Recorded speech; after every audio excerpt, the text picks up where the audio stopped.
மகிமைக்கும் கர்த்தருடைய நாமத்தினாலே கடந்த காலங்களில் நம்மை பாதுகாத்த அந்த நல்ல கிருபை நம்மை தொடரும்படியாக இந்த வருஷம் முழுவதும் கர்த்தர் நமக்கு கிருபை செய்வாராக. வழக்கம் போல வருகிற சனிக்கிழமை நமக்கு சபையின் உபவாச நாள். அதோடு இந்த விடுமுறை நாட்கள் தொடர்வதால் வருஷத்துக்கு ஒரு 3 நாள் நாம் உபவாசிக்கிறது போல வருகிற சனிக்கிழமை தொடங்குகிற உபவாசத்தை அப்படியே தொடரலாம் என்று யோசித்திருக்கிறேன். சோத்திரம். சனிக்கிழமை நமக்கு வழக்கம் போல உபவாசம், தொடர்ந்து ஞாயிற்றுக்கிழமை உபவாசமும், அதை தொடர்ந்து திங்கட்கிழமையோடு உபவாசம் மருத்துவ வந்து ஜெபிக்க முடியாத எல்லா இடங்களையும் அமைச்சுப்பாங்க.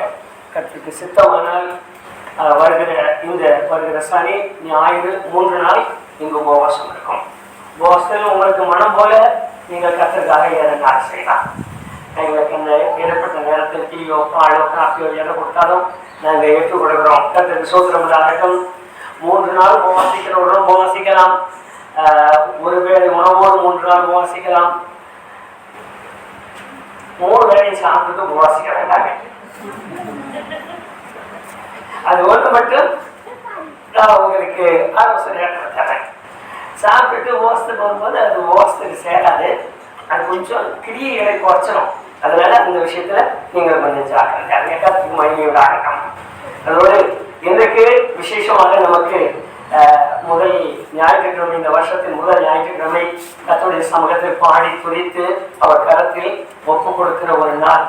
ஆனா சரி போட எதையும் பேச வேண்டாம். இந்த சமயம் பார்த்து 3 நாள் பண்றாரு. சரி போட இல்லை.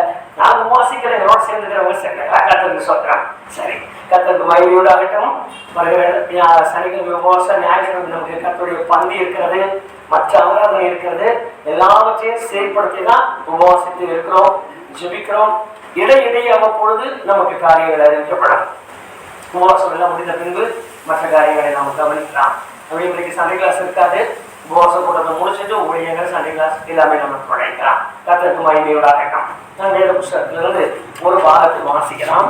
நம்ம வாசிக்கிற அந்த வேத புஸ்தகத்தை கவனிக்கலாம். நெகேமியாவின் புஸ்தகம் 9வது அதிகாரம் 36, 37, 38 3 வசனத்தையும் சத்தமா ஒருவர் வாசிக்கலாம். நெகேமியாவின் புஸ்தகம் 9வது அதிகாரம் 36, 37, 38. இதோ இன்றைய தினம் நாங்கள் அடிமைகளாய் இருக்கிறோம். இதோ பலனையும் நன்மையையும் அனுபவிக்கும்படி நீர் எங்கள் பிதாக்களுக்கு கொடுத்த இந்த தேசத்தில் தானே நாங்கள் அடிமைகளாய் இருக்கிறோம். அதன் வருமானம் எங்கள் பாவங்கள் நிமித்தம் நீர் எங்கள் மேல் வைத்த ராஜாக்களுக்கு திரளாக போகிறது. அவர்கள் தங்களுக்கு இஷ்டமானபடியே எங்கள் சரீரங்களையும் எங்கள் மிருக ஜீவன்களையும் ஆளுகிறார்கள். நாங்கள் மகா இக்கட்டில் அகப்பட்டிருக்கிறோம். இவையெல்லாம் இப்படி இருக்கிறபடியால் நாங்கள் உறுதியான உடன்படிக்கை பண்ணி அதை எழுதி வைக்கிறோம். எங்கள் பிரபுக்களும் எங்கள் லேவியரும் எங்கள் ஆசாரியரும் அதற்கு முத்திரை போடுவார்கள் என்றார்கள். வீட்டுக்கு போனாலும் இன்னொரு முறை வாசிக்க சொல்லி கேளுங்க. அதோடு கூட படிக்க தெரியாதவங்க, படிச்ச அருமையான சகோதரிகள் ஒரு மூலியமா இன்னைக்கு பொறுத்தனையோட கைவிடுங்க. கொஞ்சம் வேத வசனம் படிக்க தெரியாதவங்களுக்கு எப்படியாவது தினம் ஒரு 10 நிமிஷம் நான் அது மூலியமா எடுத்து படிச்சு காட்டுறேன்னு சொல்லி பொறுப்படுங்க.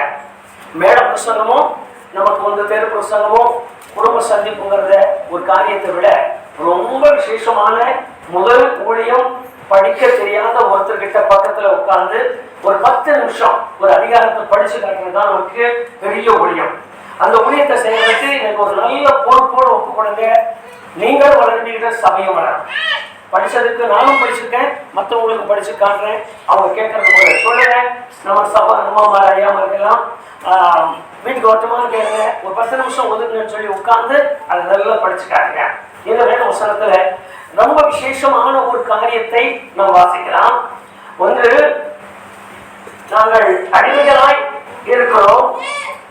இன்னொன்று, நாள் முழுவதும் சம்பாதிக்கிறோம், வருஷம் முழுவதும் சம்பாதிக்கிறோம், படாத பாடுபடுகிறோம். இந்த பாடு இன்னொருத்தர் சாப்பிட்டாதான் 2 கவனிச்சீங்கன்னா உங்களுக்கு நான் சொல்ற காரியமே புரியும். நாங்க அடிமையா இருக்கோம். அடிமைத்தனத்துல எங்களுக்கு எவ்வளவு சம்பாத்தியம்னு தெரியல. அவன் கொடுக்கறதா நாங்க வாங்கிக்கிறோம். அடிமை வேலை செய்யறதுனால எங்களுக்கு மாதாந்திர வருவாயங்கள் இல்லை.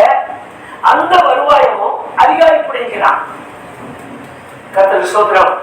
இதுல இல்லாம எங்க சரீரத்திலையும் நாங்கள் ஒடுக்கப்படுகிறோம். எங்க சரீரத்திலையும் சரியான சுகம் இல்லை. நல்ல ஆகாரம் இல்லாதனால சத்து குறைஞ்சு போச்சு, கைகால் மடிஞ்சு போகுது, எங்களால நிக்க பலன் இல்லை, நடக்க பலன் இல்லை. ஆனால் அடிமை வேலை செஞ்சாங்க. நாங்க அப்படி அடிமை வேலை செஞ்சாலும் எங்களுக்கு பிள்ளை குட்டி இருக்கு, நாங்க வாங்குற சம்பளத்தை எங்களுக்கு அதிகாரி வாங்கிக்கிறான். எங்களுக்கு அதிகாரி பண்ணா அந்த பணத்தை எனக்கு கொடு, நான் ஒரு கடன் கொடுத்தோம் இல்லை, வட்டி கொடுத்தோம் இல்லை, அவன் வாங்கிட்டு போயிடலாம். நல்ல சாப்பாடு சாப்பிடுறதுக்கு எங்க வீட்டுல இல்லை. அந்த அந்த சம்பவத்தை கண்ணு முன்னாடி கொண்டு வந்திருக்கேன். நான் ஒரு இடத்துல இப்ப அடிமையா இருக்கேன். ஒரு வீட்டு வேலையை செய்யறேன். வீட்டு வேலைக்கு போகும்போது எனக்கு கொஞ்சம் சம்பளம் கொடுக்குறாங்க. எனக்கு பிள்ளைங்க இருக்காங்க. பிள்ளைங்களுக்கு நான் காரியம் நடத்தணும், கல்யாணம் பண்ணி வைக்கணும், கறிமீன் வாங்கி கொடுக்கணும், சாப்பாடு கொடுக்கணும், துணிமணி கொடுக்கணும். கொஞ்சம் சம்பளத்தை எனக்கு பத்தலன்னு சொல்லி பக்கத்துல கடனும் வாங்கிட்டேன். எனக்கே நானே அடிமை. எனக்கு கொஞ்சம் சம்பளம் கொடுக்கலாம், அந்த சம்பளத்தையும் அவன் பிடிங்கி போயிடுறான். இப்ப இது புடுங்கின பின்னாடி வீட்டுக்கு சரியான சாப்பாட்டுக்கு எனக்கு வழி இல்லை, நான் வயிறாக சாப்பிடறதுக்கு வழி இல்லை. இப்ப எனக்கு பசியோட தான் என் எஜமான் வீட்டுக்கு போறேன். அவங்க எல்லாம் உட்கார்ந்து சாப்பிடறதுக்கு நான் தான் பரிமாறேன்.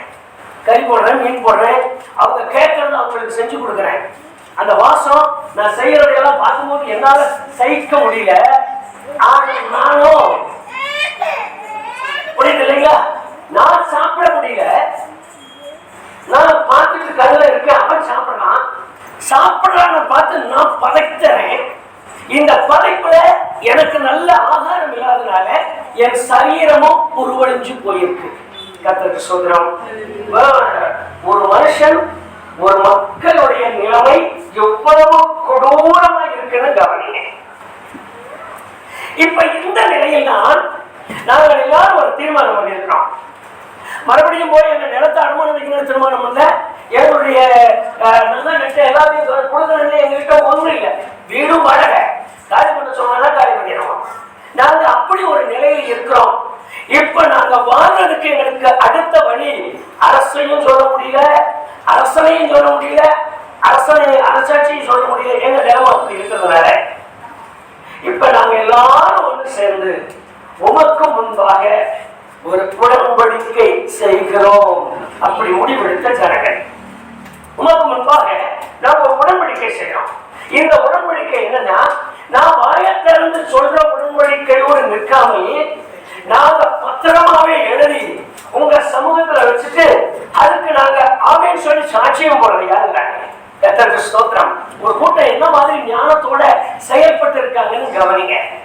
நீங்க வழக்கமா தேவனுடைய சமூகத்தை நாடி தேடுகிற மக்களுக்கு நான் சொல்லுகிற ஒரு நல்ல காரியம் என்னவென்றால், வேதம் சொல்லுகிற மிகப்பெரிய ஆலோசனை என்னவென்றால், நான் தேடுகிற பிரகாரம் அவரை தேடுவேனால் அவரிடத்தில் இருக்கிற அவ்வளவு கிருபைகளுக்கும் நான் பங்காளியாய் மாறுவேன். கர்த்தருக்கு ஸ்தோத்திரம், கர்த்தருக்கு ஸ்தோத்திரம். நான் என் அனுபவத்தை மாற்றி தேடினால் எனக்கு கிடைக்கிற பங்கு குறைவாக இருக்கும். கண்களை மூடி எங்களோடு கூட இடைபடும் என்று சொல்லி அவருடைய கரத்தை படுகிறார். எல்லாரும் வாய் திறந்து எங்களோடு கூட இடைப்படும். 2 நிமிஷம் எங்களோடு இடைப்படும். கர்த்தருக்கு மகிமை உண்டாகட்டும். கொஞ்ச நேரம் எங்களோடு இடைப்படும். எங்களை தாழ்த்திப்படுத்துறோம்னு சொல்லுவோம்.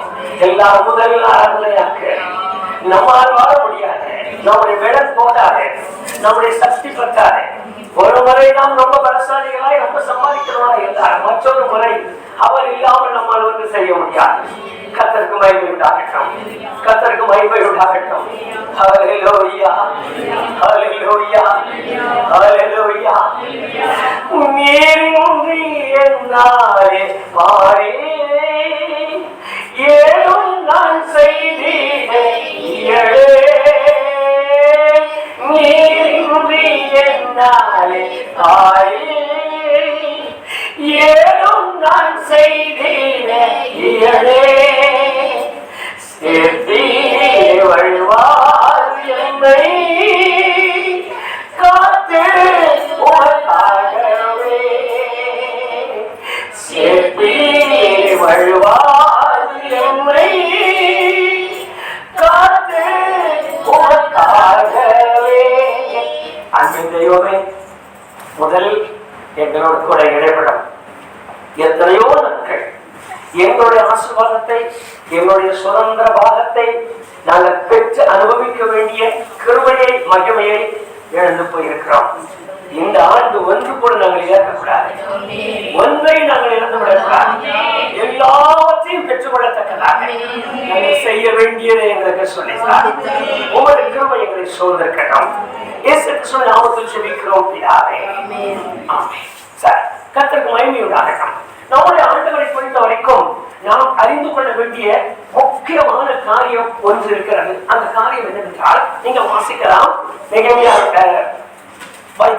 கொஞ்சம் எடுத்தவங்க சத்தமா வாசிங்க. 1 ராஜாக்களின் புஸ்தகம் 8ஆம் அதிகாரம் 23ஆவது வசனம். 2 வசனம் ஒரே மாதிரியா இருக்கும், வாசிக்கலாம். கர்த்தாவே,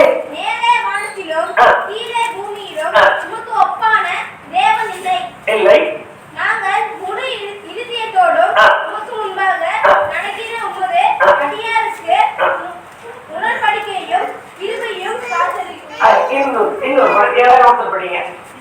ஒரே படிக்கணுமா? விட்டு விட்டு படிச்சீங்கன்னா புரியாது எப்பவுமே. அதாவது வார்த்தை, இந்த வார்த்தை இல்ல, வாக்கியத்தை சேர்த்து வார்த்தையை படிக்க கூடாது, வாக்கியத்தை படிக்கணும். இன்னொரு முறை படிமா நீங்க, இன்னொரு முறை படி. இஸ்ரவேலின் தேவனாகிய கர்த்தாவே, மேலே வானத்திலும் கீழே பூமியிலும் உமக்கு ஒப்பான தேவன் இல்லை. நாங்கள் முழு இருதயத்தோடும் உமக்கு முன்பாக நடக்கிற உமது அடியாருக்கு உடன்படிக்கையையும், முழு இருதயத்தோடு உமக்கு முன்பாக நடக்கிற உமது அடியாருக்கு உடன்படிக்கையையும் கிருபையையும் காத்து வருகிறீர். நான் அருமையான வேத வசனம். யாருக்கு உடன்படிக்கையை காத்து வருகிறாராம்? கிறிஸ்தவனுக்கு எல்லாம் காத்துக் கொள்வது இல்லை. இங்க நம்ம கவனிக்க வேண்டிய ஒரே ஒரு காரியம், பைபிள் எடுத்து படிச்ச உடனே நான் கிறிஸ்தவன் அப்படின்னு சொல்லிடலாம். நான் சொல்லிட்டு இந்த வசனத்தை படிச்ச உடனே இந்த வசனத்தை நீங்க அப்படி சொன்னீங்களே அப்படின்னு கேட்கறதுக்கெல்லாம் இல்லை. கிறிஸ்தவன் என்கிற ஒரு போர்வையை போர்த்து வாழ்கிற மனுஷனுக்கு அவர் உடன்படிக்கையை காக்கிறது இல்லை. அவருடைய கற்பனைகளை கை கொள்ளுகிறவனுக்கு உடன்படிக்கையை காக்கிறாராம். வேதவசனத்தை மறுபடியும் இந்த 4ஆகமத்துக்கு வாங்க. 6ஆம் அதிகாரம் 2 நாளாகமும் 6:14. கொஞ்சம் சத்தமா 2 நாளாகமும் 6ஆம் அதிகாரம் 14வது வசனம் பாருங்க. கர்த்தாவே, வானத்திலும் பூமியிலும்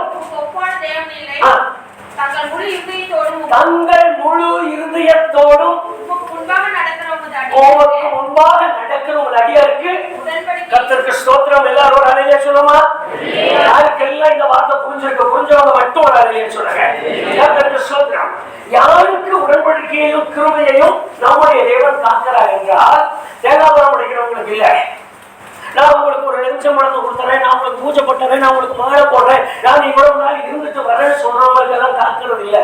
அவர் காக்கிற காரியம் முழு இருதயத்தோடும். அங்கதான் நம்ம ரொம்ப கவனிக்கணும். இந்த முழு இருதயம்னா முழுசு என்னவோ நடக்குது. அதுதான் ஒரு ஜோம் பண்ணிட்டு போயிட்டே இருக்கப்பா, ஒரு தோற்றம் பண்ணிட்டு போயிட்டே இருக்கேன், இது அப்படி சொல்லியிருக்கேன், அது இல்லாம போனா பரவாயில்ல. இந்த ஒரு உடன்படிக்கை முழு இருதயத்தோடு காத்துக் கொள்கிறவர்களுக்கு உடன்படிக்கையை காக்கிறாராம். இந்த முழு இருதயம் இல்லாமல் உலகத்தோடு சேர்ந்து, ஆசாபாசங்களோடு சேர்ந்து, இச்சையோடு சேர்ந்து, நவ நாகரிகத்தோடு சேர்ந்து, மற்றவர்கள் சொல்லுகிற காரியங்களோடு சேர்ந்து நான் இந்த வேதத்தை கையில் எடுத்தால் எனக்கு அவர் உடன்படிக்கையை காக்கிறதில்லை. நீங்க நான் இன்னொரு வேத வசனத்தை காட்டுறேன். நீங்க 1ஆம் அதிகாரம் 5வது வசனத்துக்கு வாங்க. அதுக்கு என்ன நாம பார்க்கலாம், நமக்கு அவர் கொடுத்த உடன்படிக்கை எப்படி காக்கப்படும் ஒரு காரியத்தை கவனிக்க. கர்த்தாவே, உம்மில் அன்பு கூர்ந்து உம்முடைய கற்பனைகளை கைக்கொள்கிறவர்களுக்கு உடன்படிக்கையையும் கிருபையும் காக்கிற மகத்துவம் கர்த்தருக்கு மகிமை உண்டாகட்டும். இப்ப யாருக்கு உண்மையா காக்கிறாரா? கற்பனைகளை கைக்கொள்கிறவர்களுக்கு. கர்த்தருக்கு ஸ்தோத்திரம். ஆண்டவரே தெரியாது, ஆண்டவர் நான் படிச்சதே இல்லை. சர்ச்சுக்கு போறேன், எந்த ஆலயத்துக்கு போறேன்? ஆவிக்குரிய சபைக்கு போறேன். நடைமுறை எப்படி இருக்கு? அப்புறம் என்ன செய்யறதுங்க? அங்கேயும் இங்கேயும் நான் செஞ்சுதான் ஆகணும், வேற வழி இல்லை. வேற இந்த 2 பேர் வச்சு பத்திரிகை அடிக்கிற மாதிரி 2 சபைக்கு போயிட்டு இருப்போம். கல்லறைக்கு ஒரு சபை, அப்புறம் ஆத்மா கிருபைக்கு ஒரு சபை. கல்லறைக்கு ஒரு சபைக்கு போயிடுவோம். நான் கேட்கறது, கல்லறையில தான் விஷம் ஒருத்தன் எந்திரிக்கிறாங்க, ஆத்ம ஒருத்தரை தூக்கி போட்டு போனாலும் அவர் வரும் பொழுது அவருக்கு மாத்திர உத்தமமாக நடந்திருந்தால் எழுந்து காலூன்றி நிற்க வைக்க அவரால் முடியும். ஆனா இன்னைக்கு அந்த சமுதாயம் கிறிஸ்தவம் சொல்லும் போது எல்லாம் மறந்துட்டாங்க. அவங்க கவனிக்கிறது எல்லாமே உலகம். நம்ம ஒண்ணும் சொல்லக்கூடாது, உலகத்துல நம்ம யாரும் ஒண்ணும் பேசக்கூடாது, யாரும் பரியாசம் பண்ணக்கூடாது, அப்படித்தான் நம்ம நடக்கணும்னு ஆசைப்படுறோம். இந்த வேதத்துல இருக்கு யாருக்கு உடன்படிக்கையை காப்பாறோம். மறுபடியும் இன்னொரு முறை வாசிக்கலாம். கர்த்தாவே அன்பு கூர்ந்து கற்பனைகளை கை கொள்கிறவர்களுக்கு தானியேல் 9ஆம் அதிகாரம் 4ஆம் வசனம். தானியேல் 9:4 அன்னை மகன் எழுதி, என் தேவனாகி கர்த்தரை நோக்கி ஜெபம் பண்ணி பாவ அறிக்கை செய்து, ஆண்டவரே உம்முல் அன்பு கூர்ந்து உம்முடைய கற்பனைகளை கை கொள்கிறவர்களுக்கு உடன்படிக்கையையும் காக்கிறவர். இப்ப நான் ஒரு உடன்படிக்கை செய்யறேன். இப்ப ஆண்டவருடைய சமத்துக்கு வரேன். ஆண்டவரே நான் இனிமேலும் காலையில 9 மணிக்கு நான் ஆராதனைக்கு வர்றேன் அப்படின்னு சொல்லி இப்ப நான் ஒரு ஒப்பந்தம் பண்றேன், ஒரு உடன்படிக்கை செய்யறேன். நான் உடன்படிக்கை செய்த உடனே என் பக்கத்துல அவர் நின்று என்னோடு கூட ஒரு உடன்படிக்கை செய்வார். நீ வந்திருக்க, ஒன்பதுக்கெல்லாம் வந்துடுற, நீ அப்படி வந்துட்டு நான் உன்னை ஆசீர்வதித்து மேன்மைப்படுத்தி உன் பேரை பெருமைப்படுத்தி உனக்கு கிருபைகளை கொடுத்து உனக்கு வீடு தரேன், வாசல் தரேன், அவருக்கு உடன்படிக்கை செய்யறார். இந்த உடன்படிக்கையை அவர் மறவாமல் காத்துக்கொள்ள ஆயத்தமாயிருக்கிறார். ஆனா நான் என் உடன்படிக்கையை கைவிட்டால், என் உடன்படிக்கையின்படி செய்யாமல் போனால் அவர் அந்த உடன்படிக்கையை காத்துக்க மாட்டார். அந்த உடன்படிக்கையை அவர் விட்டுவார். நான் என்னுடைய மனதுக்குள்ள தீர்மானித்து செய்யற காலம் வரைக்கும் அவர் அந்த உடன்படிக்கையை மறக்கிறது இல்லை, அது மேல் கவனமாயிருக்கிறார். இப்ப உடன்படிக்கை செய்யற காரியம் தான் பெரிய காரியம். என்னன்னா, இந்த வருஷம் நான் 710 பேருக்கு சோகப்பட்டாரேன். ஏன் உடன்படிக்கை? அப்புறம் நீங்க எல்லாம் யாரும் கோவப்படுத்த வேண்டாம், நான் இப்படி சொல்றேன், அதுக்காக சொல்றேன். இந்த வருஷம் நான் 10 பேத்துக்கு 15 பேத்துக்கு புடவை எடுத்து கொடுத்தாரேன். 10 ஆண்களுக்கு பேண்ட் சட்டை நான் எடுத்து கொடுத்தாரேன். அவங்க மனம் கூட தைச்சுக்கிட்டோம். அவங்களுக்கு ஆளுக்கு 500 ரூபாய் நான் கையில கொடுத்தாரேன், எனக்கு கொடுத்துறேன். ஒண்ணு கவனிக்கிறேன், நம்ம ஜாய்ஸ் மேடமும் அம்மா அதிகாரியும் நான் சொல்றதை விட பெரிய பொருத்தனை செய்யல, செஞ்சிருவாங்க. இப்ப எங்க மூப்பர் தேவனை செய்யாம நான் சொன்ன மாதிரி ஒரு பொருத்தனை செஞ்சா செய்ய முடியுமான்னு கவனிக்கிறேன். நான் எதுக்கு சொல்றேன் அப்பதான் உங்களுக்கு புரியும். இப்ப மேடம் சொல்றாங்க, அம்மா சொல்றாங்க, நான் ஒரு 15 பேருக்கு படம் எடுத்து கொடுத்து ஆளுக்கு 500 ரூபாய் கொடுத்தான்னு சொல்றாங்க. கட்டாயம் அவங்க செஞ்சுருவாங்க. டாக்ஸ் மேடம் சொன்னாங்கன்னா செஞ்சுருவாங்க. காரணம் அவங்க 2 பேரும் வெயில் அடிச்சாலும் மழை பெஞ்சாலும் கையெழுத்து போட்டு காசு வாங்குறாங்க.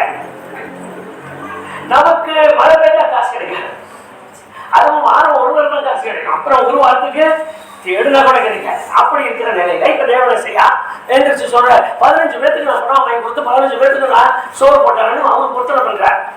இந்த பொருத்தனை இவர் செய்ய முடியுமான்னு கவனிங்க. செய்ய முடியாது, ஆனா சொல்லிட்டாரு. இவர் சொன்ன பொருத்தனை இவர் செய்யணும்னா என்ன செய்யணும்னு யோசிங்க. இப்ப அவர் யோசிக்கணும். மகன் கிட்ட கேட்கறதுனால முதல் மருமக கிட்டதான் பர்மிஷன் வாங்கணும். உங்களுக்கு புரியுதா? நான் இந்த மாதிரி சொல்லிட்டேமா, எப்படியாவது நான் சொல்லிட்டேன், நான் செய்யணுங்கிற அம்மா நான் கோபப்பட்டேன். அம்மா சொல்றாங்க, உங்களாலேயே முடியாது இல்ல, பையன்கிட்ட கேளு அப்படின்றாங்க. நீங்களாச்சும் உங்க பையனாச்சுன்னு பையன்கிட்ட போறாரு.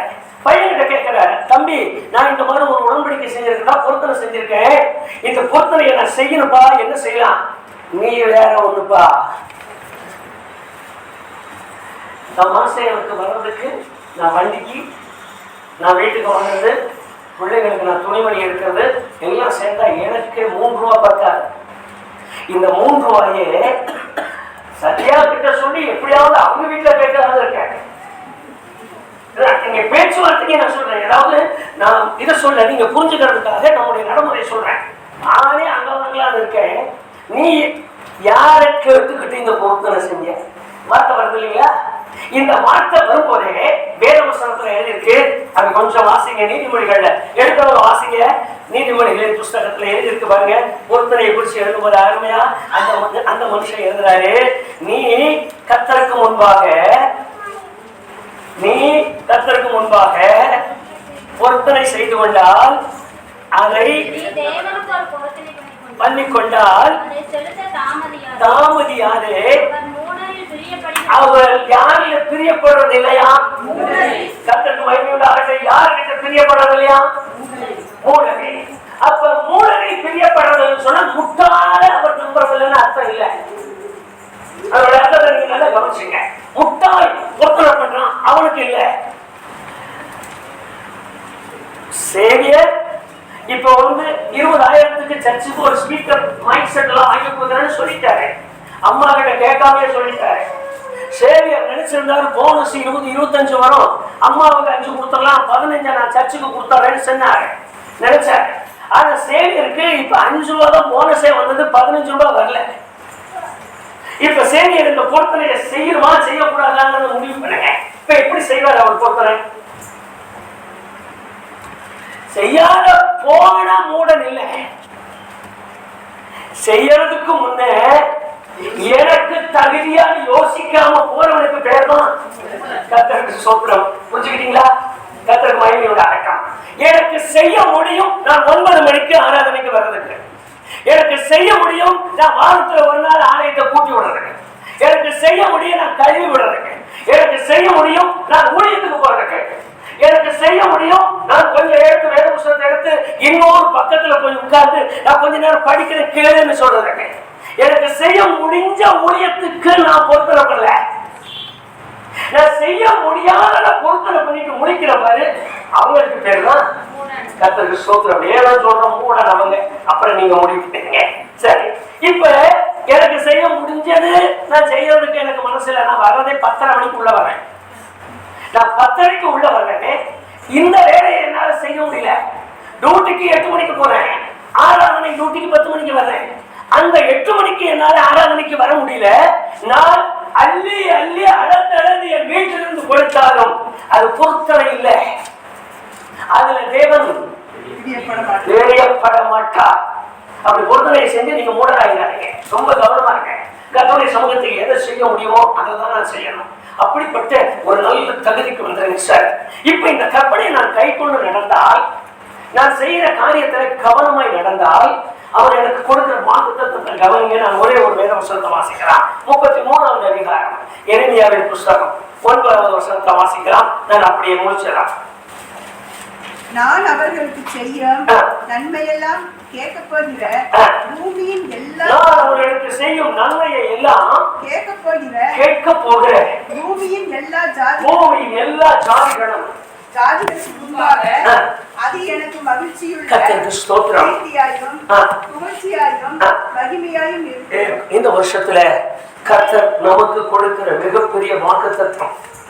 ஆனால் இந்த வாக்குத்தத்தத்தை நான் பெற வேண்டிய தகுதியுள்ள ஒரு புருஷனாய் மாற வேண்டும். ஒரு காரியத்தை நான் இப்ப வெளிப்படையா உங்களுக்கு சொல்றேன். முதல் முறை நான் முடிச்சுட்டு ஒரு கிளினிக் ஒன்று தொடங்கணும். இந்த கிளினிக் தொடங்கின உடனே நல்ல கொஞ்சம் ஓட்டம் அதிகம். அது இப்ப நான் சொல்லல. திங்கட்கிழமை நாள் பூலாம்பட்டியில சந்தை நாள். இந்த சந்தை நாள் பார்த்துட்டீங்கன்னா நல்ல கூட்டம் இருக்கும். நிக்கிறதுக்கு நேரம் இருக்காது. நல்ல கேஸ் இருக்கும். நான் திடீர்னு ஒரு பொருத்தனை பண்ணிட்டேன். திங்கட்கிழமை எனக்கு எவ்வளவு வந்தாலும் ஆண்டவர் கொடுத்தோமா அப்படின்னு மனசுல என்னென்ன பொருத்தனை பண்ணிட்டேன். பொருத்தனை பண்ணதுனால நல்ல வருவாய் வந்தது. அதை கொடுக்கணும்னு சொல்லி ஆண்டவருக்கு கொடுக்கணும்னு யோசனை பண்ணேன். கொஞ்சம் தான் கொடுத்துருப்பேன். நிறைய வந்துருச்சு. கொஞ்சம் அன்னைக்கு இருந்த காசுக்கு அது ரொம்ப அதிகம். இந்த நிறைய கேஸ் வந்த உடனே எனக்கு கலாக்குட்டிக்கு ஒரு ஆள் வந்துட்டாரு. மருந்து கடைக்கு மருந்து எடுத்து கொடுக்குற ஒரு ஆள். அப்படியெல்லாம் ஆள் போட்டு செய்யறது பார்த்த உடனே அந்த தாங்க முடியல. இன்னைக்கு கொடுத்து இவ்வளவு காசையும் கொடுத்துட்டு என்ன செய்யறது, நாளைக்கு இதுல இருந்து எடுத்து கொடுத்துக்கலான்னு சொல்லி அந்த மருந்துக்காரனுக்கு எண்ணி கொடுத்து மருந்து ஆர்டர் கொடுத்து மருந்தை வாங்கி போட்டேன். முதல் வாரம் முடிஞ்சது. 2வது வாரமும் அதே போல என் புறத்துல முழுசும் அவனுக்கு கொடுக்கறது. அது இந்த ஒரு நாள் காசு அப்படியே கொடுத்துறேன். 2வது நாள் முதல் பொருத்தனை நான் செய்யல சரியா. 2வது திங்கக்கிழமை வந்தது. திங்கக்கிழமையும் அதே போல நான் கொடுத்த மருந்துக்கிட்ட வந்தாங்க. எக்ஸ்ட்ரா இருக்கிறதுலாம் முடிச்சுட்டு ஆண்டவர் கொடுத்துடலான்னு முடிச்சேன். 3வது திங்கக்கிழமை எனக்கு ஒரு மணி ஆர்டர் வந்துச்சு. அந்த மணி ஆர்டர் எனக்கு யார் எங்கிருந்து அனுப்புனாங்கன்னு தெரியல. என் பேர்ல தான் வந்திருக்கு. என் பேர்ல ஒரு நல்ல மரியாதை வந்துச்சு. மரியாதை கையெழுத்து போட்டு மரியாதை வாங்கிட்டேன். நான் நினைச்சது ஏதோ ஊழியத்துக்கு ஒரு யாரோ ஒரு மகராசு அனுப்பியிருக்காங்க, நம்ம ஆண்டவருடைய வேலையெல்லாம் செய்யறோம், வாங்கிக்கலாம்னு சொல்லி வாங்கிட்டேன். 3வது நாள் கழிச்சு கேரளாவில் இருந்து இன்ஸ்பெக்டர் ஒருத்தர் மாத்திருந்தாங்க புலமட்டிக்கு. ஒரு இன்ஸ்பெக்டர், ஒரு A2 போலீஸ் 3 பேரும் வந்து உட்காந்தாங்க. உட்காந்தாங்க, நல்லா இருக்கீங்களா, என்ன விசாரிச்சாங்க. அப்புறம் எல்லாம் கேட்டு நாங்கள் பேசுறதை பார்த்துட்டு நான் பேச அவர் பேச எல்லாம் டீ சாப்பிட்டோம். டீ சாப்பிட்டுட்டு நீங்கள் ஸ்டேஷன் வரைக்கும் வந்துட்டு வாங்க. சரி நான் வரேன்னு சொல்லிட்டேன். ஏன்னா அவங்க என்னை கூட்டிகிட்டு போகிறதுக்கு அவங்களுக்கு முடியல, கேஸ் நிறையா இருந்தது, மக்கள் செல்வாக்கு கொஞ்சம் அதிகம், அதனால அப்போ இருந்த நிலைமையில கூட்டிகிட்டு போக முடியல. நீங்கள் வந்துட்டு வாங்கினாங்க, நான் பேசாமல் போயிட்டேன். அங்கே போன உடனே பேரை மாற்றி மோசடி போட்டு கையெழுத்து போட்டிருக்கீங்க அப்படின்னு சொல்லி ரசீது ஒன்று காட்டினாங்க. யாருங்க நீங்கள்? யாருக்கும் அந்த மணியாரம் உங்கள் பேரை போட்டு வாங்கிக்கீங்க, வேற என் பேர் தான் இருக்கு. இல்லை இல்லை, யாருக்கும் வந்தது உங்களுக்கு வந்துருக்கு, நீங்கள் வேலை போட்டு வாங்கியிருக்கீங்க. ஒன்று இதோட 3 மடங்கு சேர்த்து கொடுங்க. 1 மடங்கு அவங்களுக்கு நம்ம தரதுக்கு, 2 மடங்கு எங்களுக்கு கொடுத்துருங்க. இல்லையா நாங்கள் உங்களை அரெஸ்ட் பண்ணுறேன்னு சொல்லிட்டாங்க. மோசடி வழக்கில் போடுறாங்க. திடீர்னு அப்படி பேசிட்டாங்க. அப்போ எனக்கு நம்ம சந்திரபாபையா மாதிரி, ஜெயராம் மாதிரி, நம்ம அவ்வளோ பழக்கப்படாத காலம். நான் எடுத்தது கொஞ்சம் தான், நான் கொடுத்தது 2 மடங்கு சேர்த்து. கற்றுக்கு சோத்தியம் மரியாதையாக உட்காந்தேன். முழங்கால நின்று அப்பா சொன்ன மாதிரி நீ நடந்துக்கிறேன்னு சொன்னேன். இது வரைக்கும் ஜீவனோடு இருக்க கருத்து செய்யா. நீங்க நல்லா கவனிங்க, நான் சொல்ற காரியத்தை நீங்க புரிஞ்சிங்கன்னா தான் தெரியும். ஒரு ஞாயிற்றுக்கிழமைக்கு எனக்கு இன்னைக்கு வேலை இருக்கு. ஆறாவதுல 2 அறவை வச்சிருக்கோம். காலையில முடியாதவங்களுக்கு சாயங்காலம்னு சொல்லி இந்த வேலைக்கு போகலைன்னா இன்னைக்கு எனக்கு வேலை போயிடும்னு சொல்றோம். இந்த வேலைக்கு போகலைன்னா அது முடியாதுன்னு சொல்றோம். நான் செய்ய வேண்டிய காரியம் முதல் கர்த்தரை கரம் பண்ண வேண்டியவனா இருக்கேன். ஒன்று காலையில முடியலன்னா சாயங்காலம், இல்லைன்னா சாயங்காலம் முடியலன்னா காலையில நான் ஏதோ ஒரு ஆராதனை இருக்கணும். இங்க இல்லைன்னா எங்கேயோ ஒரு பக்கம். நான் சொல்றது மற்ற சபை போனது மாதிரி நான் உங்களுக்கு சொல்ல. நீங்க ஒரு தேவனுடைய பிள்ளைகள். எங்கோ ஒரு பக்கம் ஒரு ஆராதனையில நீங்க தலையை காட்டி ஆகணும், பிரசன்ட் ஆகணும், நீங்க ஆஜர்படுத்தி ஆகணும். ஆனா நம்ம ஆட்கள் என்ன செய்யறாங்கன்னு சொன்னா, காலையில வேலைக்கு போறாங்க, 7 மணிக்கு வராங்க, ராத்திரி ஆறாதே கார் வருமா, ரோட்ல நின்றுப்பார். கார் வராதா இப்படி பேசாம இருந்துங்க. கார் வந்து அதுலயே போயிட்டு வரலாம்னு நினைச்சேன். கார் வரல, ஆராதனை இல்லைங்கிறீங்க. ஒண்ணு மறந்துடாதீங்க, நான் ஊர் சம்பாத்தியம் தான் போயிருக்கேன். எங்கிட்ட இருந்து 3 மடங்கு பறிக்கப்பட்டு போயிடும். நான் இழந்தவனா சொல்றேன். கர்த்தருக்கு சோத்திரம். காரணம் என்னன்னு சொன்னா, நான் அவருக்கு முன்பாக இருக்கிற உடன்படிக்கையை காத்து நடவாவிட்டால் அவர் எனக்கு சொல்லுகிற வார்த்தையை காத்து நடக்க மாட்டார். நான் இப்ப விக்கிரக வணக்கத்தை சொல்லல, அந்த தெய்வங்கள் எப்படின்னு எனக்கு தெரியாது. என்னுடைய தெய்வத்தை குறித்துள்ள அறிவினால் சொல்லுகிறேன். நான் அவரை கனமணினால் அவர் என்னை கனமணினார். குடும்ப கஷ்டத்துக்கு காரணம், குடும்ப நெருக்கத்துக்கு காரணம், குடும்பத்துல வர்ற வருவாய் பற்றாம போறதுக்கு காரணமே நான் அவரை கனம் பண்ண வேண்டிய விதமாய் கனம் பண்ணாததுதான். அது ஒரு பெரிய காரணம். நான் சரியான நேரத்தில் அவரை கனம் பண்ணி அவருக்கு பயந்து அவருடைய கட்டளைக்கு கீழ்ப்படிந்து அவர் கற்பனைகளை கை கொண்டு நடக்க தொடங்கினால் அவர் என்னை கனம் பண்ணுவார். நான் ஒரு ஆட்டுக்குட்டியை கனம் பண்ணிதான் 11 மணிக்கு உள்ள வரேன். நான் ஒரு எரும குட்டியை கனம் பண்ணிதான் 11 மணிக்கு உள்ள வரேன். நான் ஒரு பைனான்ஸ்காரர் கனம் பண்ணிதான் 12க்கு உள்ள வரேன். நீங்க நல்லா கவனிங்க. நான் யாரை கனம் பண்ணி இருக்கிறேன்? என் உடலில் இருக்கிற பலவீனத்தை கனம் பண்ணி இருக்கிறேன். கை வலிக்குது, கால் வலிக்குது, எந்திரிக்க முடியல, அந்த பலவீனத்தை கனம் பண்ணி தான் நான் லேட்டா வந்திருக்கேன்.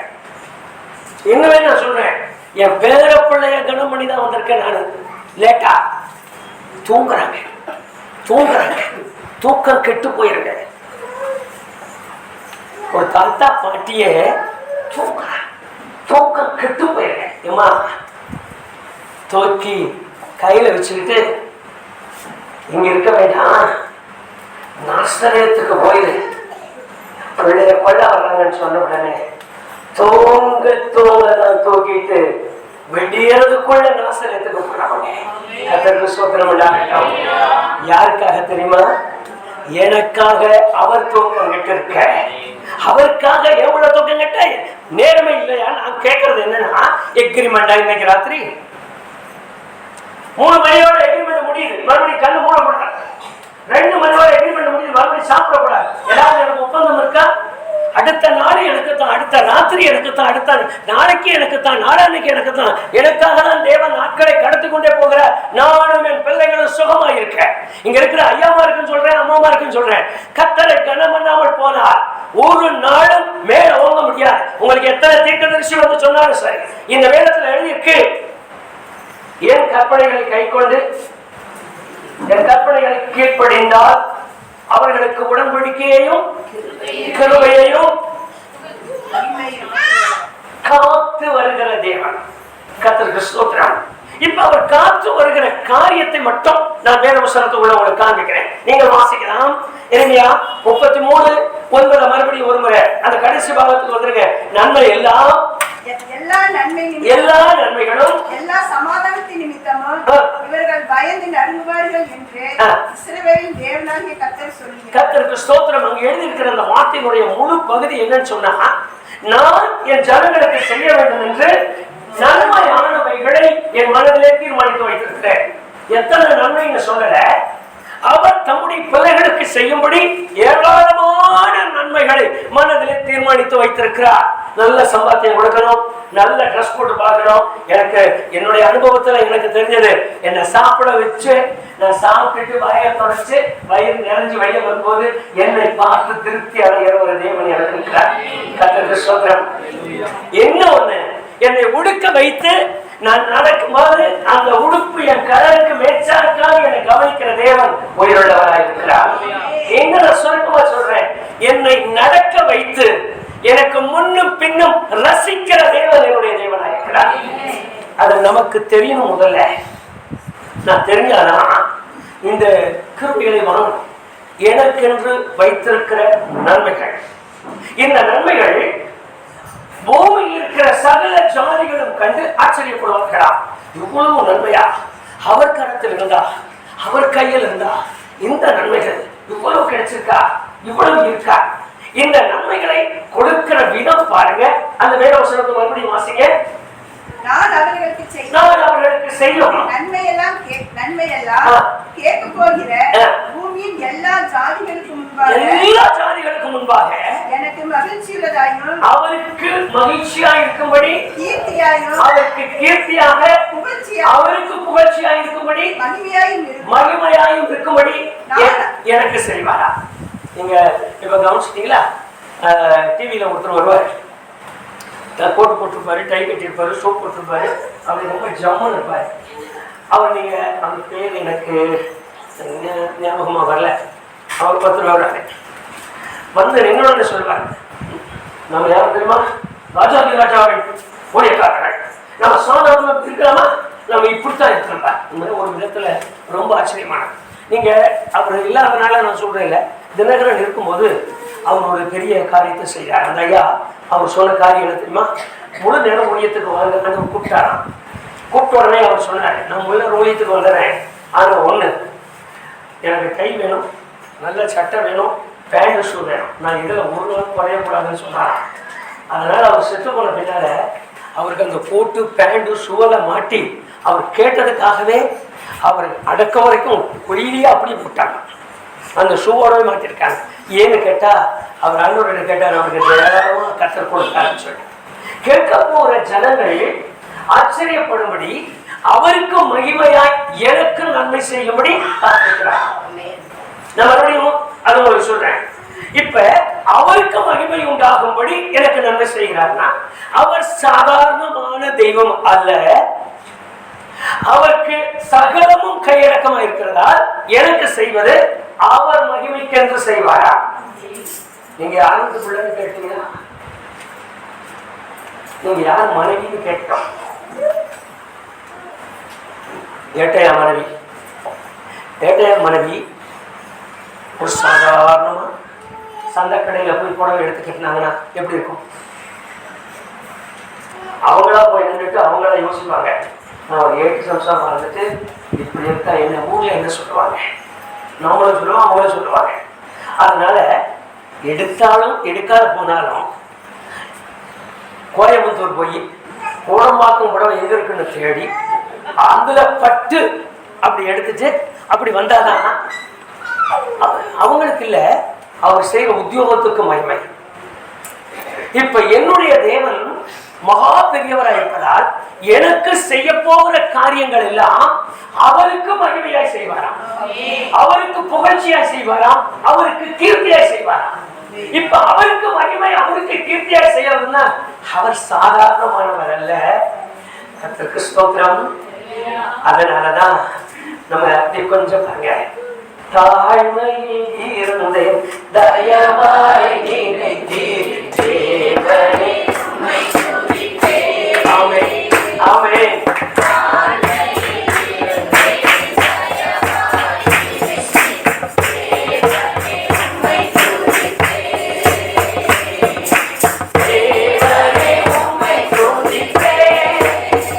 சின்ன சின்ன காரியத்தை உட்கார்ந்து யோசிங்க. ஒரு ஜெயலலிதா மாதிரி நோக்கி ஒரு வாசல் வச்ச பங்கா எனக்கு இல்லைன்னு வருத்தப்பட வேண்டாம். அன்னைக்கு நான் இருந்தது இந்த குடிசைக்குள்ள, அன்னைக்கு என்னை போத்தி இருந்தது வெறும் ஓலை. எந்த ஓலையை விலை கொடுத்து வாங்க முடியல. அங்கங்க அங்கங்க வெட்டி போடுறதெல்லாம் தூக்கி வந்து சின்னதா போட்டேன். இன்னைக்கு 24 படி ஏறி மேல நின்று பூமி முழுசையும் சுத்தி பார்க்கிறேன். அதை நினைச்சு சந்தோஷப்படலாம். கர்த்தருக்கு மகிமை உண்டாகட்டும். ஆமென் ஆமென். என்ன செய்திருக்கிறார்னா, அவர் மகிமைக்கு ஏற்றது போல எனக்கு நன்மை செய்திருக்கிறார். சின்ன காரியம் தான் செய்தார், சின்ன காரியம் தான் செய்தார். நான் பார்க்கும் போது அந்த ஒண்டி குடிசையில உட்கார்ந்துருந்தோம். ஆனா இன்னைக்கு எனக்கு இவ்வளவு செய்திருக்கிறார், இவ்வளவு செய்திருக்கிறார். ஒரே ஒரு முறை மழை வந்து இடி மின்னல் வரும்போதெல்லாம் இங்க அழுகு என்ன இடத்துல ஒழுகுது, எந்த பிள்ளை தூங்கு, எந்த பையன் வராதுன்னு இருந்தேன். ஆனா இப்போ முழுசு மேல அட்டை கீழே அட்டை சுத்தியும் அட்டை, ஒரு சொட்டு தண்ணி உள்ள வர்றதுக்கு இல்லை. என்ன அவ்வளவு பாதுகாத்திருக்கிறார்.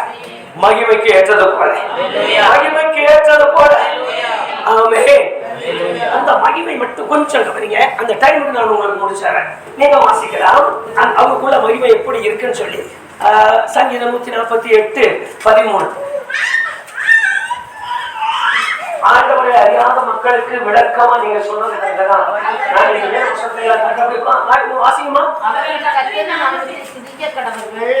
அவருடைய நாமம் மாத்திரம் உயர்ந்தது, அவருடைய மகிமை பூமிக்கும், அவருடைய மகிமை பூமிக்கும் வானத்துக்கும். கர்த்தருக்கு ஸ்தோத்திரம். எல்லாரும் சொல்லாமா? இன்னொரு சொல்லாமா? கர்த்தருக்கு மகிமை உண்டாகட்டும். அவருடைய மகிமை பூமிக்கும் வானத்துக்கும் எவ்வளவு உயரம் இருக்கோ அதுல ரொம்ப பெருசாம் மகிமை. இப்ப எனக்கு மனசிறங்கி ஒரு காரியத்தை செய்வாரானால் அவர் செய்கிற காரியம் நீங்க அப்படி சின்ன விஷயமா மனசுக்குள்ள இருங்க. ஒரு ரயிலையோ பஸ்லயோ நீங்க பிரயாணம் போறீங்க, ஏதோ ஒரு ஆள், ஒரு பாவமா ஒரு ஆள் வராங்க.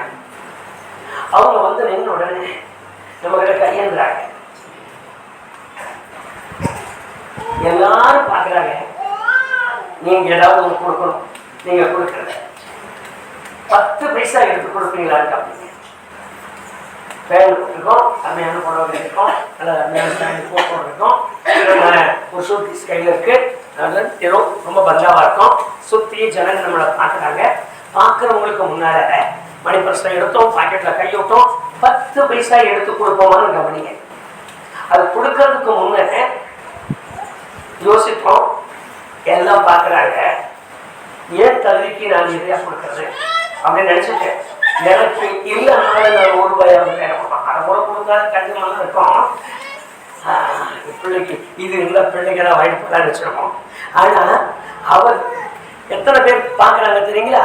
வானோர் உலகத்தோர் பூமியை கீழானோர் அத்தனை 1000 விக்கிரகம் வான மண்டலங்களில் உள்ள கொள்ளராவி சர்வ சேனைகள் இவ்வளவும் பார்க்கும்போது இத்தனை மகிமைக்குரியவர் எனக்கு கொடுப்பாரானால் ஆமென் ஆமென், அவர் தகுதிக்கு உள்ளதை எடுத்து கொடுப்பார். ஆமென். அதை விசுவாசிக்கிறீங்க? தம்பிமார்கள் அவங்க சொல்றேன், நீங்களா தேடுனீங்கன்னா உங்களா மாதிரி பிள்ளைங்களா தேடுவீங்க. ஆமென் ஆமென். ஆனா அவரா கொடுத்தாருன்னா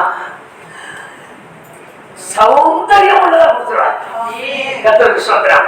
போறவன் வரவனால எங்கப்பா பிடிச்சாரு அருண்குமாரும் சார்லஸ் இந்த மாதிரி பிள்ளைங்கள கர்த்தருக்கு ஸ்தோத்திரம். ஏன்னா இத்தனை ஆயிரம் பேர் பார்த்துட்டு இருக்காங்க. அவர் கொடுக்கிற கிருபை அவ்வளவு பெரிதாக இருக்கும், அவ்வளவு மகிமை உள்ளதாக இருக்கும். நீங்க நல்லா கவனிங்க. வேதவசனத்துடைய விசுவாச காரியங்கள் முதல் நாள் இருக்கிறதுனால உங்களை முழுமையா ஆண்டவருடைய கரத்துல கொடுக்கிறதுக்கு கிருபை வானத்துக்கும் பூமிக்கும் பெரியதா. நீங்க அப்படி இன்னொரு வேதவசனத்தை வாசிக்கலாம். 113 அதிகாரத்துக்கு வாங்க. 148 அதிகாரம் சங்கீதம் 113 4வது வசனத்தை பாருங்க. 113 படிச்சங்க. கர்த்தர் எல்லா ஜாதிகள் மேலும் உயர்ந்தவர், அவருடைய மகிமை வானங்களுக்கு மேல. கர்த்தருக்கு ஸ்தோத்திரம். முதல்ல படிச்சோம் வானத்துக்கும் பூமிக்கும் உள்ளதா. இப்ப படிக்கிறது வானத்துக்கு மேலானதா. மகிமை எவ்வளவு பெருசுன்னு கவனிங்க. நான் சாதாரண தெய்வத்தை வணங்கல. நான் இந்த முதல் நாள்ல ரொம்ப விளக்கமா உங்களுக்கு சொல்ல கொடுக்கிறேன். நான் வணங்குகிற தெய்வம் என்னால் செய்யப்பட்ட தெய்வம் அல்ல.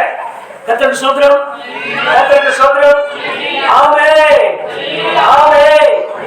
நான் வணங்குகிற தெய்வம் நான் உருவாக்கின தெய்வம் அல்ல. நான் வணங்கின தெய்வம் என்னாலோ என் பெண்களோ கண்ணு மூக்கு வச்ச தெய்வம் அல்ல. நான் வணங்குகிற தெய்வம் சண்ட சராசரங்களை உண்டாக்கின தெய்வம். கர்த்தருக்கு மகிமை உண்டாகட்டும். நான் கொஞ்ச நேரத்துக்கு முன்னாடி அருமையான ஒரு பாட்டு பாடினோம். பூமியின் மண்ணை படி போட்டு அளந்து அளவு வச்சிருக்கிற தெய்வம் நான் வணங்குகிற தெய்வம். கர்த்தருக்கு ஸ்தோத்திரம் உண்டாகட்டும். ஹல்லேலூயா, ஹல்லேலூயா. வானங்களை முளம் போட்டு அளந்து வைத்திருக்கிற தெய்வம். அப்படி ஒரு தெய்வத்தை வணங்கி கொண்டிருக்கிற நான் தான் மற்ற தெய்வங்களை வணங்குகிற ஆளை போல உட்கார்ந்து மூக்க செஞ்சிட்டு இருக்கேன். இல்ல, வானங்களுக்கு மேலான கிருபைகளை வைத்திருக்கிற தெய்வம். ஒன்னே ஒண்ணு படிச்சிருங்க. அந்த வசனத்தோட முடிக்கிற சங்கீதம் 104 1க்கு வாங்க. 1வது வசனம் 104வது சங்கீதம். என் ஆத்மாவே கர்த்தரை ஸ்தோத்திரி, என் தேவனாகிய கர்த்தாவே நீர் மிகவும் பெரியவராயிருக்கிறீர், மகிமையையும் மகத்துவத்தையும் கர்த்தருக்கு ஸ்தோத்திரம். எல்லாரும் சொன்னமா வந்திருக்காரு. கூப்பிட்டு இப்பதான் வந்தாரு, கர்ணன் வந்தாரு. வந்து பார்த்துட்டு இனி போய் யோசனை பண்ணி அப்புறம்தான் செய்வார். இந்த பேச்சுக்கு அவர்கிட்ட இடம் இல்லை. மறுபடியும் உங்களுக்கு சொல்லி தர்றேன். அவர் மகிமை வானத்துக்கும் அவ்வளவு பெருசு. அது இல்லாம வானங்களுக்கு மேலானது. இது இல்லாம இந்த வானங்களுக்கு மேலான மகிமையை அணிந்து கொண்டே வருகிறாராம்.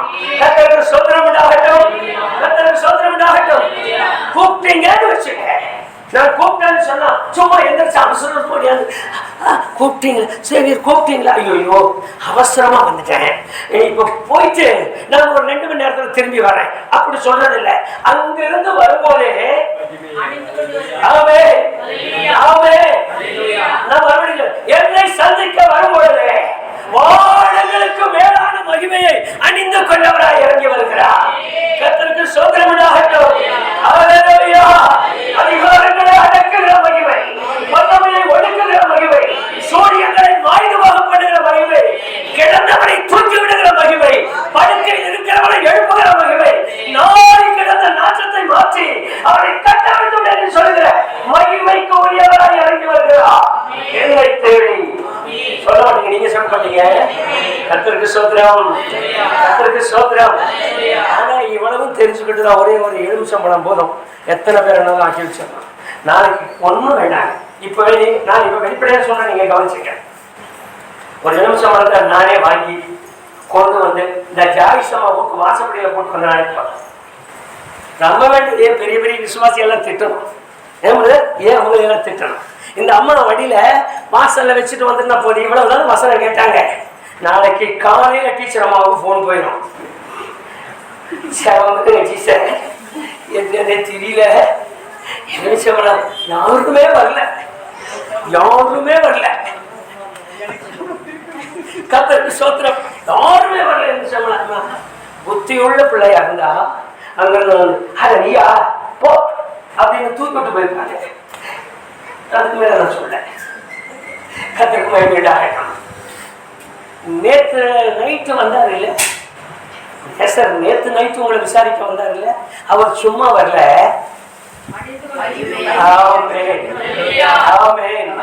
இறங்கி நடக்க ஆரம்பிக்கும் போதே எனக்கு விரோதமாய் உருவாக்கப்பட்ட ஆயுதங்கள் எல்லாம்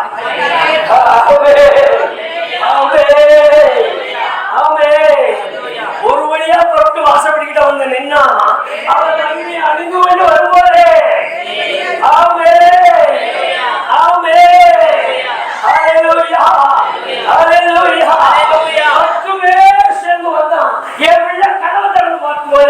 ஒரே ஒரு பிள்ளைதான் 10 பேரையும் துரத்தி விட்டுச்சு.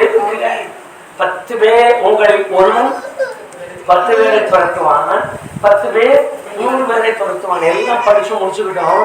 ஆனா சாயங்காலம் பார்க்கும்போது தான் தெரியும். கர்த்தருக்கு ஸ்தோத்திரம். நீங்க நல்ல கவனம். ஏன்னா இன்னொரு வேத புத்தகத்தை உங்களுக்கு காமிச்சேன், அப்படியே முடிச்சிடலாம். உபாகமம் 33 அதிகாரம் 26வது வசனத்துக்கு வாங்க. உபாகமம் 33:26. அதை கொஞ்சம் வாசிங்க. யெஸ்ரேலுடைய தேவனை போல ஒருவரும் இல்லை. எப்படி வர்றாருன்னு கவனிங்க. இந்த முதல் நாள் அந்த வார்த்தையை உங்க மனசுக்குள்ள எழுதி வைங்க. வருஷம் பூரா இந்த வார்த்தை மாறக்கூடாது. அவர் வரும் பொழுது எப்படி வருவாரா? வானங்கள் மேலும் தமது மாட்சிமையோடு ஆகாய மண்டலங்களின் மேலும் மேலும் அநாதி தேவனே எதுக்கு இவ்வளவு பதம் பண்ணிட்டு வராரா? இல்ல இல்ல அந்த வசனத்தில் இருக்கு. நீங்களே படிங்க, நீங்களே படிச்சு சொல்லுங்க. எதுக்கு இவ்வளவு வந்தா ஓட வர? கர்த்தருக்கு ஸ்தோத்திரம். ஆமென் ஆமென். ஐயா எருமை மேல வர்றதில்ல எங்க ஆசாமி. அவருக்கு எருமை பிடிக்காது. எருமை மேல வர மாட்டார், மாட்டு மேல வர மாட்டார். எங்க ஆசாமி வரும்போதே கர்த்தருக்கு ஸ்தோத்திரம். வந்து பார்த்துட்டு போய் அப்புறமா பேச மாட்டாரு. வரும்போதே சகாயம் செய்கிற உள்ளத்தோட வர்றார். வரும்போதே சகாயம் செய்யறதுக்காக வர்றார். சகாயம் செய்வதற்கு வர்றது சும்மா வர்றதில்ல, சகாயம் செய்ய வேண்டிய மகிமையோடு இறங்கி வருகிறார். அது ஆஸ்பத்திரியானாலும் சரி, படுக்கையானாலும் சரி, அது இருட்டறையானாலும் சரி, அது அந்த காட்டு மிருகத்திட்ட மாட்டிட்டு இருக்கிற இடமாலும் சரி. உங்களுக்கு ஞாபகம் இருக்கா? தீக்குள்ள போய் 3 பேர் உட்கார்ந்துட்டாங்க. அந்த தீக்குள்ள அவர்களை பார்க்க வந்தார், சகாயம் செய்ய வந்தார். மாட்சிமையோடு இறங்கி வருகிறார். எவன் 10 லட்சம் நெருப்பை இவனை பிடிக்க வேண்டாம் சொல்லிட்டு வர. கர்த்தருக்கு மகிமை உண்டாகட்டும். ஹல்லேலூயா. இறங்கி மாத்திரம் உள்ளே வருவாரானா? சாதாரண ஆளா அப்படி வந்து என்னை பார்த்துட்டு அப்படியா சரி சரி இன்னைக்கு நாளைக்கு எழுதுட்டு நாளானைக்கு நான் எங்க அப்பா கிட்ட சொல்லி பாக்குறேன். எங்க பிள்ளை இருக்காருல்ல, அவர்கிட்ட போய் உட்காந்து சொல்லி பார்க்குறேன். அவர்கிட்ட சீக்கிரம் சொல்ல முடியாது. அப்புறம் அவர்கிட்ட சொல்லி அப்புறம் ஆளுங்களையெல்லாம் கூப்பிட்டு பேசிட்டு கபடியாரையும் மிகாதாரையும் கூப்பிட்டு நான் உனக்கு ஏதாவது செய்ய சொல்றேன் அப்படின்னு போனதில்லை. புறத்து வரும்போதே சகல மாட்சிமையோடு இறங்கி வருகிறார். சிங்கமா நிக்குது, நெல்லு, அந்த மாட்சிமைக்குரியது. நெருப்பா எரியுது, நெல்லு, அந்த மாட்சிக்குரியது. சங்கடல கலந்து இறங்கிட்டியா, அப்படியே நெல்லு, தண்ணியை நான் பிரிச்சு விடுறேன். யோர்தான கால் வச்சுட்டியா, இருவாரு, நான் இதை பிரிச்சு விடுறேன். எங்க மதில் கிட்ட போய் இறங்கிட்டியா, போக முடியலையா, இரு நான் இடிச்சு தர்றேன். உங்களுக்கு புரியுதா? கர்த்தருக்கு ஸ்தோத்திரம் உண்டாகட்டும். கர்த்தருக்கு ஸ்தோத்திரம் உண்டாகட்டும். ஹல்லேலூயா ஹல்லேலூயா. சகல மாட்சிமையோடும் சகாயம் செய்வதற்கு இறங்கி வருவார். நான் மட்டும் தவறக்கூடாது, நான் மட்டும் கொஞ்சம் மாறக்கூடாது. சரி, இப்ப நான் வேற வசனத்துக்கு வந்துடுறேன். 10 நிமிஷம் நான் இதை பெற்றுக்கொள்ள நினைக்கிறேன். நீங்க கொஞ்சம் வாசிக்கலாம். இப்ப வாசிங்க 63வது அதிகாரம் 12வது வசனம். ஏசாயா தீர்க்கதரிசன புஸ்தகம் 63:12. எதுக்காக அவ்வளவு தூரம் வர்றாரு கவனிங்க. அவர்கள் நடுவிலே தம்முடைய பரிசுத்த ஆவியை இருக்க கட்டளையிட்டு மோசேயின் வலதையை கொண்டு அவர்களை தமது மகிமையின் புயத்தினால் நடத்தி நமக்கு நித்திய கிரியை உண்டாக்க கர்த்தருக்கு மகிமை உண்டாகட்டும். அவங்க எழுதி இருக்கிற வார்த்தை ரொம்ப ஆச்சரியமான வார்த்தை. அவர் எதுக்கு வர்றாருன்னு சொன்னா அழிந்து போகாத ஒரு கீர்த்தியை அவர் உருவாக்கி கொள்ள முடியாது. கர்த்தருக்கு ஸ்தோத்திரம், கர்த்தருக்கு ஸ்தோத்திரம். இப்ப நம்ம நினைக்கிறது என்னன்னா, நான் கிறிஸ்தவனை மாறிட்டேன். நீங்க எனக்கு தெரிஞ்ச ஒரு சகோதரி இருந்தாங்க. ரொம்ப ஒரு மாசம் கூட புருஷன் பொண்ணு வாழ மாட்டாங்களாம். என்ன சொன்னாலும் கேட்க மாட்டாங்களாம். அப்புறம் கொஞ்சம் நாள் சண்டை போடுவாங்க, வீட்டுல இருப்பாங்க. அப்படி ஒரு குடும்பம் இருந்தது. அந்த குடும்பத்துல பல லட்சம் ரூபாய்க்கு போய் இடத்த வாங்குறதுக்கு பேசிட்டு ஒரு 5 ரூபாய் கொடுத்துட்டு அட்வான்ஸ் கொடுத்துட்டு அட்வான்ஸே 2 லட்சம் ரூபாய் கையில கொடுத்துட்டு வந்துட்டாங்க. இன்னும் 1 லட்சமோ 1.5 லட்சமோ கொடுத்துதான் வாங்கலாம். எந்த வளர்ச்சியும் இல்லை. தினமும் கோழிக்கு போனாதான் சாப்பாடுங்கிற ஒரு நிலை. எப்படியோ விசுவாசத்தை கேள்விப்பட்டு வந்துட்டாங்க. கர்த்தர் மனம் இறங்கினார். முதல்ல புருஷனையும் மனைவியும் வாழ வச்சார். ரெண்டாவது அவங்களுக்கு அந்த இடத்தை வாங்குறதுக்கு கிருபை கொடுத்தாரு. மூணாவது அங்கேயும் ஒரு கொட்டாயமே போட கிருபை செய்தார். கர்த்தருக்கு மகிமை உண்டாகட்டும். காலம் கொஞ்சம் கடந்தது. நல்ல கர்த்தர் ஆசீர்வதிச்சார். பிள்ளைங்களை எல்லாம் வளர்த்து விட்டார். இவங்களுக்கு ஸ்கூலுக்கு போன பையனுக்கு திடீர்னு யூரின் போனா எல்லாம் ரத்தமா போகுது, ஒண்ணுமே இல்லாம. அதனால துடிச்சு முடியாதாங்க. இப்படி ஆயிப்போச்சு, இப்படி ஆயிப்போச்சு. சீக்கிரமா கர்த்தர் மனம் இறங்கினார். ஒரே நிமிஷத்துக்குள்ள எல்லாத்தையும் சுகமாக்கி அனுப்பினார்.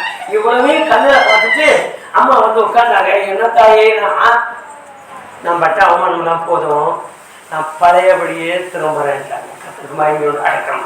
இந்த வேத புஸ்தகத்துல இருக்கு, ஐயா என்னை சந்திக்க வருகிறவர் எப்பொழுதுமே சாதாரண மனுஷனாய் வரமாட்டார், அவருக்கு கீர்த்தை உண்டாக்கொள்ளும்படியாக எனக்கு என்ன செய்ய வேண்டுமோ அதை செய்யும்படிதான் என்னிடத்தில் இறங்கி வருவார். அவங்களுக்கெல்லாம் இதை செஞ்சுட்டார், எனக்கு செய்ய அப்படியெல்லாம் இல்லை. தனக்கு கீர்த்தி உண்டாக்கி என்கிட்ட வந்தார், தனக்கு கீர்த்தி உண்டாகும்படி செய்துட்டு போயிட்டார். இன்னைக்கு அந்த கீர்த்தியை நாம் பேசி கொண்டிருக்கிறோம். கர்த்தருக்கு ஸ்தோத்திரம் உண்டாகட்டும். நீங்க இன்னொரு வேத வசனத்தை வாசிங்க. நான் அந்த வேத வசனத்தையும் காட்டுறேன். 14 வசனத்துக்கு வந்துருங்க. அதே அதிகாரத்தில் 14 வசனம். கர்த்தருடைய ஆவியானவர் அவர்களை பள்ளத்தாக்கிலே போய் இறங்குகிற மிருக ஜீவன்களைப் போல இளைப்பாற பண்ணினார். இப்படியே தேவரீர் உமக்கு மகிமையுள்ள கீர்த்தியை உண்டாக்கும்படி. கர்த்தருக்கு ஸ்தோத்திரம்.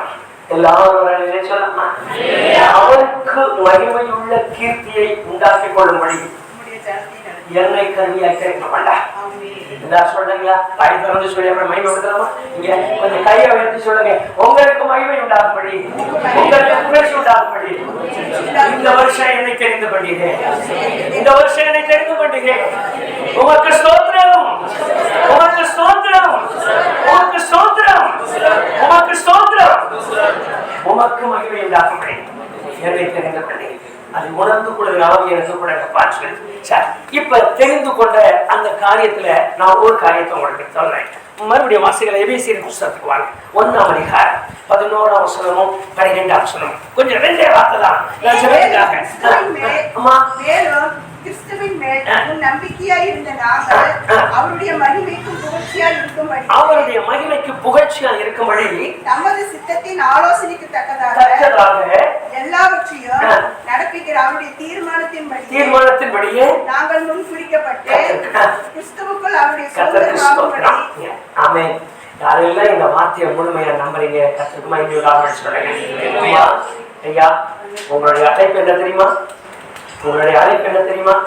அவர் கூப்பிட்டு முதல்ல அழைத்து உங்களுக்கு தண்ணியில முழுக்கும் போதே அவர் செய்த தீர்மானம் என்னன்னு சொன்னா, உங்களை கொண்டு அவர் தமக்கு புகழ்ச்சியை உண்டாக்குவதற்காக உங்களை தண்ணியில முழுக்க விட்டார்.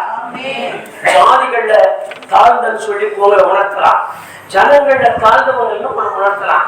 நோய் வந்ததுனால ஒரு ஓரமா உட்கார வச்சு இது எனக்கு வேண்டாம்னு ஒதுக்கலாம்.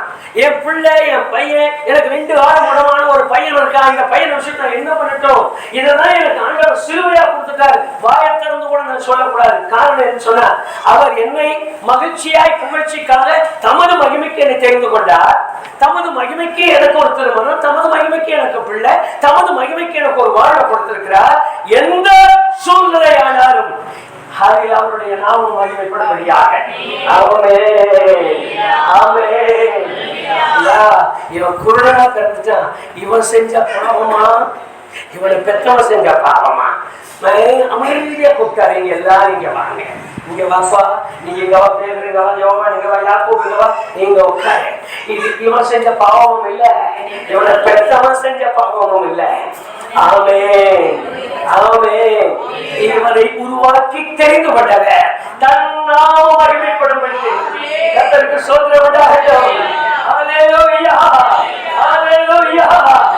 பிறக்கும் போதே இரல் நீங்கி போச்சியா, பிறக்கும் போதே இதயத்துல ஓட்ட, பிறக்கும் போதே மூச்சு திணறல். ஆமா, சொல்லுங்க, தைரியமா சொல்லுங்க. இது இவன் செஞ்ச பாவமும் இல்ல, இவனை பெற்றவன் செஞ்ச பாவமும் இல்ல. கர்த்தருக்கு ஸ்தோத்திரம் உண்டாகட்டும். இவரை கொண்டும் தேவநாம மகிமைப்படும்படியாக இந்த வேலையினத்தை அவர் தெரிந்து கொண்டார். இந்த உடம்பானதை அவர் தெரிந்து கொண்டார், இந்த கருப்பானதை அவர் தெரிந்து கொண்டார், இந்த ஓரங்கட்டப்பட்டதை தெரிந்து கொண்டார், இந்த ஒதுக்கப்பட்டதை தெரிந்து கொண்டார். அதனாலதான் அன்னைக்கே பாடலாம், அழுப்பு கறி போல ஒரு சீரகாய் மாற்றினீரே ரத்தத்தாலே கழுவி என்னை சுத்தமாக மாற்றினீரே.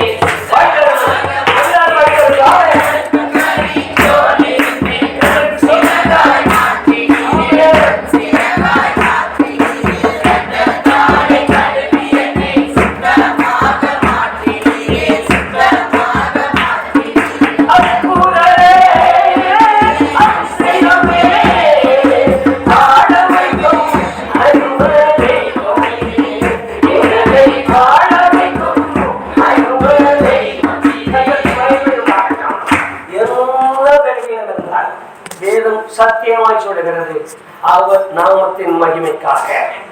கர்த்தருக்கு ஸ்தோத்திரம். வீட்டுல சண்டைதான், இப்படிதான் இந்த புருஷன் வந்துட்டாங்க, இந்த மனைவி வந்துட்டாங்க, இப்படி ஒரு பிள்ளை பிறந்துருச்சு, எனக்கு இப்படி ஒண்ணு ஆயிடுச்சு. என்னைக்கு இருந்து கவலையே பட வேண்டாம், உன்னை தெரிந்து கொண்டவன், உன்னை தெரிந்து கொண்டவன், உன்னை அழைத்தவன், நாமத்தின் மகிமைக்காக, நாமத்தின் புகழ்ச்சிக்காக. மறுபடியும் அந்த வேதவசனத்தை 11-12 பேசு. 1ஆம் அதிகாரம் வாசித்து அப்படியே முத்தி வைங்க. அடுத்த வேதவசனத்துக்கு போயிடலாம். கொஞ்சம் வாசிங்க, சத்தமா வாசிக்கலாம். மேலும் கிறிஸ்துவின் மேல் நம்பிக்கையா இருந்த நாங்கள் அவருடைய மகிமைக்கும் அவருடைய புகழ்ச்சியா இருக்கும்படி நமது சித்தத்தின் ஆலோசனை அவருடைய சித்தம் போட்ட ஆலோசனையின்படியே எல்லாவற்றையும் நடப்பிக்கிற அவருடைய தீர்மானத்தின்படியே நோயாளியாக, அவர் தீர்மானத்தின்படியே பலவீனமுள்ளவனாக, அவர் தீர்மானத்தின்படியே நீண்ட நோயாளியாக, அவர் தீர்மானத்தின்படியே குஷ்டரோகியாக, அவர் தீர்மானத்தின்படியே குருடனாக, அவர் தீர்மானத்தின்படியே பலவீனனாக, அவர் தீர்மானத்தின்படியே தரித்திரனாக, அவர் தீர்மானத்தின்படியே ஏழையாக. வாசிக்கலாம். நாங்கள் முன்குறிக்கப்பட்டு கிறிஸ்துவுக்குள் அவரோடு கூட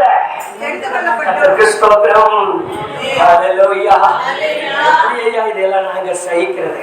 அம்மா சகிக்கவே வேண்டாம், ஒப்பு கொடுத்து அமைதியாயிருங்க. அவரை பார்த்துக் கொள்வார். அவர் தீர்மானத்தின்படி அழகுள்ளவராய் படைக்கப்பட்டால் கர்ப்பம் அடைக்கப்பட்டவராய் மாறினார். உங்களுக்கு புரியுதா? அவருடைய தீர்மானத்தின்படியே அன்னால் படைக்கப்பட்டார். கர்த்தருக்கு ஸ்தோத்திரம் உண்டாகட்டும். கர்ப்பம் திறந்து பிறக்காதவராய் மாறினார். அவர் தீர்மானத்தின்படியே 10 வருஷம் மாத்திர புருஷனோடு வாழ்ந்து தேவாலயத்தில் 84 வருஷம் காத்து கிடக்கிற கிழவியாய் மாறினார். மகத்துவம் உள்ளவரை கண்களிலே கண்டார். தீர்மானத்தின்படி அளித்த அழைப்பு. கர்த்தருக்கு ஸ்தோத்திரம் உண்டாகட்டும். கர்த்தருக்கு ஸ்தோத்திரம் உண்டாகட்டும். அது அப்படித்தான் அவருக்கு மகிமை. சரி, நான் 2வது காரியத்தை வாசிக்கலாம். கொஞ்சம் வாசிங்க. எபேசியர் 1ஆம் அதிகாரம் 14வது வசனத்தை வாசிங்க.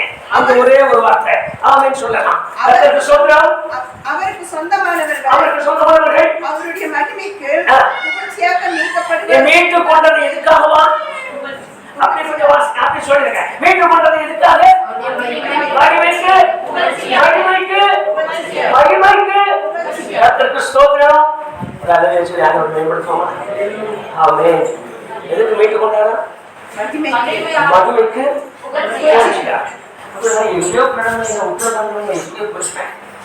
இன்னைக்கு என்ன மட்டும் தேடாம இருந்திருந்தா நானும் இருமுடி தாண்டி குருவரை வந்து கல்லும் முள்ளும் காடு கழுத்தை சொல்லிக்கிட்டு படிப்படியா போயிருப்பேன். அப்படி இருக்கிற ஒருத்தரை எதுக்கு மீட்டு கொண்டு வந்தார் என்றால் தமது மகிமைக்கு. கர்த்தருக்கு ஸ்தோத்திரம். கர்த்தருக்கு ஸ்தோத்திரம். ஹல்லேலூயா, ஹல்லேலூயா. அப்ப என்னை எங்க கொண்டு போய் விடுவார்னு நினைக்கிறீங்க? எங்க கொண்டு போய் விடுவார்னு நினைக்கிறீங்க? ஆமென், ஆமென். என்ன நினைக்கணும் சொல்லுங்க. இந்த நிலையில இருக்க அழுகிறேன். ஐயோ என்ன மீட்டெடுத்தார். விலைக்கிரயம் இல்லாத ரத்தத்தை கொடுத்து, அவ்வளவு விலை கொடுத்து என்னை மீட்டு வெளியில கொண்டு வந்து என்னை அனாதையா அப்படியே காட்டுக்குள்ள போந்து விடுறதுக்கு இல்ல. நான் காட்டுக்குள்ள போனாலும், வனாந்தரத்துல போனாலும், நான் பள்ளத்தாக்களை இறங்கினாலும், நான் கண்மலையின் மேல் நின்றாலும், நான் பாதாள குழியில் இறங்கினாலும் அவர் என்னை மீட்டு கொண்டதற்கு ஒரு நோக்கம் இருக்கிறது. இந்த நோக்கத்தினுடைய முடிவு என்னவென்றால், நான் எங்க இருந்தாலும் என்னை கொண்டு மகிமை அடையும்படியாக, மீட்டெடுக்கும்படியாக. நல்ல மிஷனரி ஒருத்தர் வந்தாரு. பாவம், பிள்ளை குழந்தைங்க, 3 குழந்தைங்க, ஒரு தாய். மிஷினரியோட போனாங்க. அங்கே எங்கெல்லாம் சுவிசேஷம் சொல்றதுக்கு எங்கேயாவது ஒரு ரூமை கட்டி உட்கார்ந்து ஒரு 10 ஏழைங்க படிக்க வச்சு ஆண்டவரை சொல்லுங்கன்னு ரொம்ப பாடுபட்டார். கடைசியில சுத்தி சுத்தி அப்படியே போகும்போது ஒரு காட்டு வழியாக அடிச்சிருச்சு. ரோடு தெரியாம காட்டுக்குள்ள போந்துட்டார். காட்டுக்குள்ள போனவர் எப்படி ஹவுஸ் பண்ணணும், பிள்ளைகளையும் தூங்க வைக்கிறவன் தான் அந்த மடக்கெல்லாம் கொண்டு போன அந்த மடக்கு கட்டிலையெல்லாம் எடுத்து விட்டு அதுல படுக்க வச்சு பிள்ளைகளோட சேர்ந்து படுத்திருக்காரு. திடீர்னு ராத்திரியில ஒரு சத்தம், குட்டிங்களை கூட்டிட்டு வர கரடி அங்க மோந்து பார்த்துக்கிட்டே வருது. எடுத்தாரு, பார்த்தாரு. கையில் துப்பாக்கி இருக்குது, பிரயோஜனம் இல்லை. ஆனா அப்படி கொஞ்சம் சத்தம் என்ன கேட்குதுன்னு பார்த்தாரு. அந்த இருட்டுக்குள்ளையும் கரடி வந்துருச்சு. 2-3 குட்டிகளோட கரடி வந்துட்டு இருக்காது. குட்டி போட்ட கரடி எப்படி இருக்கணும் உங்களுக்கு தெரியும். பசிக்கு அரைஞ்சிட்டு வருது. அங்க மோப்பம் முடிச்சது. அங்க வந்தது, இங்க வந்தது, பக்கத்துல வந்தது. சரியா இவங்க படுத்திருக்கிற இடத்துக்கே வந்துருச்சு. ஆனா இந்த மனுஷனுடைய மோப்பத்தை அவ்வளவு சீக்கிரமா பிடிச்சிட்டு வந்துருச்சு. இப்பெல்லாம் ஒரு பக்கம் நின்றுட்டு இருக்குது. தூக்கத்துல குழந்தைங்க பண்ண சேட்டைகள்லாம் நமக்கு தெரியும். கண்ணை முடிச்சு பார்த்தாரு, போச்சு இன்னைக்கு நாம இறையானோம். நம்முடைய ஊழியம் இதோட சரி, சத்தம் இல்லாம இருக்கணும்னு அப்படியே பேசாம இறுக்கி கையகால ஆட்டம் ஆரம்பித்திருக்காரு. அங்க இருந்து கரடி வந்தது, சட்டியை மூந்து பார்த்துச்சு. அவர் சோறு வச்சிருக்கிற சட்டியை மூந்து பார்த்துச்சு, குழம்பு சட்டியை மூந்து பார்த்துச்சு. அங்க இருக்கிறது அவர் போட்டுறதெல்லாம் பக்கத்துல வந்தது. இவருடைய கட்டில மூந்து பார்த்துச்சு. அவ்வளவுதான். எலக்ட்ரிக் ஷாக் அடிச்சா என்ன துள்ளும். மோந்து பார்த்தோன்னா அப்படியே துள்ளி குதிச்சது. குட்டிங்களை கூட்டிக்கிட்டு திரும்பி பார்க்காம போயிட்டே இருக்கு. வேதவசத்தில் எழுதிருக்கு, என்னை தெரிந்து கொண்டா நான் எங்கிருந்தார். அதனால்தான் தாவீது சொன்னார், நான் பாதாளத்தில் படுக்கை போட்டா வாரத்துக்கு இருங்க, நான் உங்களுக்கு பார்வைக்கு மறைவாக எங்க போனாலும் என்னை மீட்டுக் கொண்டவனுடைய அர்த்தமே ஒரு நாமத்தின் வகை வைக்கா. சொல்ல முடியுமா? வாய்த்தாலும் சொல்ல முடியுமா? எத்தனை அடிவாங்கினாலும் உடைய நாமத்தின் வகைக்காக, எவ்வளவு மறுக்கப்பட்டாலும் உடைய நாமத்தின் மகிமைக்காக, எவ்வளவு பரியாசம் பண்ணப்பட்டாலும் உடைய நாமத்தின் மகிமைக்காக, எவ்வளவு நெருக்கப்பட்டாலும் எல்லாமே உடைய நாமத்தின் மகிமைக்காக. ஆமே ஆமே. சேர்ந்து பாருங்களா? சோர்ந்து போகாதே மனமே, சோர்ந்து போகாதே, சோர்ந்து போகாதே மனமே, சோர்ந்து கண்ணுரை ஆழைத்த தேவன் கைவிடுவாரோ, கண்ணுரை ஆழைத்த தேவன் கைவிடுவாரோ, சோர்ந்து போகாதே மனமே, சோர்ந்து போகாதே. வாக்களித்தே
அந்த வசனத்தோடு நாம் சீக்கலாம். கர்த்தருக்கு மகிமையோடு ஆகட்டும்.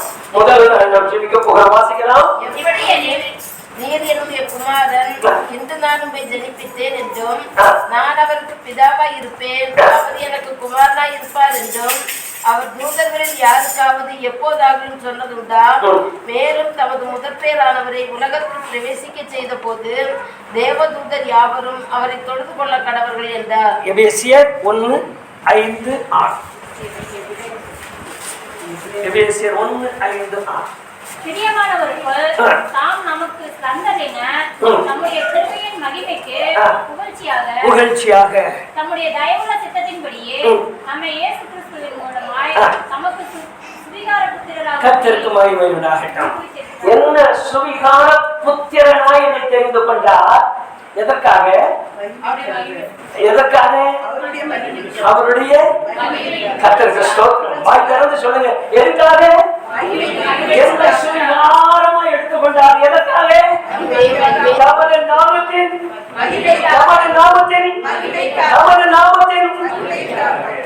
அப்பாவுக்கு அம்மாவுக்கும் உடம்பிறந்த பிள்ளைகள் இருக்காங்க, சகோதரர்கள் இருக்காங்க, எல்லாத்தையும் உரகட்டிட்டார். எல்லாரும் வெளியப்பட்டவர்கள் உரகட்டிட்டார். எங்க அப்பா அவ்வளவு பெரிய ஆடிட்ட உரகட்டிட்டாரு. எங்க அம்மா பெரிய மந்திரி உரகட்டிட்டாங்க. எனக்கு சொந்தக்காரன் இருக்காங்க, அவங்க IPS IAS முடிச்ச அதிகாரி உரகட்டி விட்டுட்டாரு. அவனுக்கு தெரியும் அவனெல்லாம் மகிமைப்படுத்த மாட்டான். ஆமென் ஆமென். என் பெருமைக்காக நம்ம சொல்லிக்கிறோம், நம்ம பெருமைக்கு நம்ம சொல்றோம். எனக்கு தெரியும் அவனெல்லாம் மகிமைப்படுத்த மாட்டான். ஆனா 9ஆம் கிளாஸோட நின்று போயிட்டேன், 8ஆம் கிளாஸோட நின்று போயிட்டேன். அதுக்கு மேல எங்களால படிக்க வைக்க முடியல. இப்ப போய் கல்யாணம் பண்ணி கொடுத்த இடமும் அது சுத்தப்பட்டிக்காரு. அங்க போனா ஆட்டாங்கல் இல்லை, அம்மிக்கல் இல்லை, எல்லாம் இப்படியே சேர்ந்து உருவி போட்டு வேவு சுத்தங்கிற இடமா இருக்கு. அங்க போய் என்ன கொடுத்துட்டாங்க. உண்மைதான், எல்லாம் உண்மைதான், எல்லாம் உண்மைதான், எல்லாம் உண்மைதான். ஆனால் என் தகுதி என் புத்திரனா எடுத்தா எதற்கு என் புத்திரன் ஆக்கினார் என்றால், தோட்டத்துல என்னையா மகிமை, 2 பாவக்காய் 2 அவரைக்காய் அதை போட்டமா 2 எள்ளு கொள்ள தவிர அந்த தோட்டத்துல போய் எனக்கு என்ன மகிமை இருக்கு. ஆமென். கர்த்தருக்கு ஸ்தோத்திரம். நான் இருக்கிற இடத்திலே தனக்கு மகிமைக்காக புத்திரனாய் கொண்டு போய் கர்த்தருக்கு ஸ்தோத்திரம். கர்த்தருக்கு ஸ்தோத்திரம். அதனால அவரா பூமி எங்க சிதற பண்ணினார். அப்போ சிலர்கள் அருமையான அந்த வேத வசனம், அவரே பூமியை சிதற பண்ணி, அவரே குடியிருப்பின் எல்லைகளை முன்குறித்து, அவரே என்னை பாராட்டி உட்கார்ந்தார், அவரே என்னை படிப்படியாக கையில கொடுத்தார், அவரே என்னை உதவாதவங்க கையில கொடுத்தார், அவரே என்னை எதற்கும் பயப்படாத பிள்ளையாய் மாற்றினார். எதற்காக? என்னை கொண்டு மகிமைப்படும்படியாக. கர்த்தருக்கு மகிமை உண்டாகட்டும். எவ்வளவு பெரிய பட்டாசை பார்த்து இந்த தீக்குச்சி ரொம்ப கஷ்டப்பட்டுச்சான். இவ்வளவு பெரிய பட்டாசு இருக்கு இல்லையா, இவ்வளவு பெருசு இருக்குல்ல, அவ்வளவு பெரிய வெடிக்கிற வெடியை பார்த்து இந்த சின்ன தீக்குச்சியில இருக்கிற மருந்து ரொம்ப கவலைப்பட்டுச்சான். என்னன்னா, உங்களை எல்லாம் இவ்வளவு மருந்து கொண்டு வச்சிருக்காரு, எங்க குச்சியில இத்தனோடு பண்ணி வச்சிருக்காங்க, இது எதுக்கு? ஆமென் ஆமென்.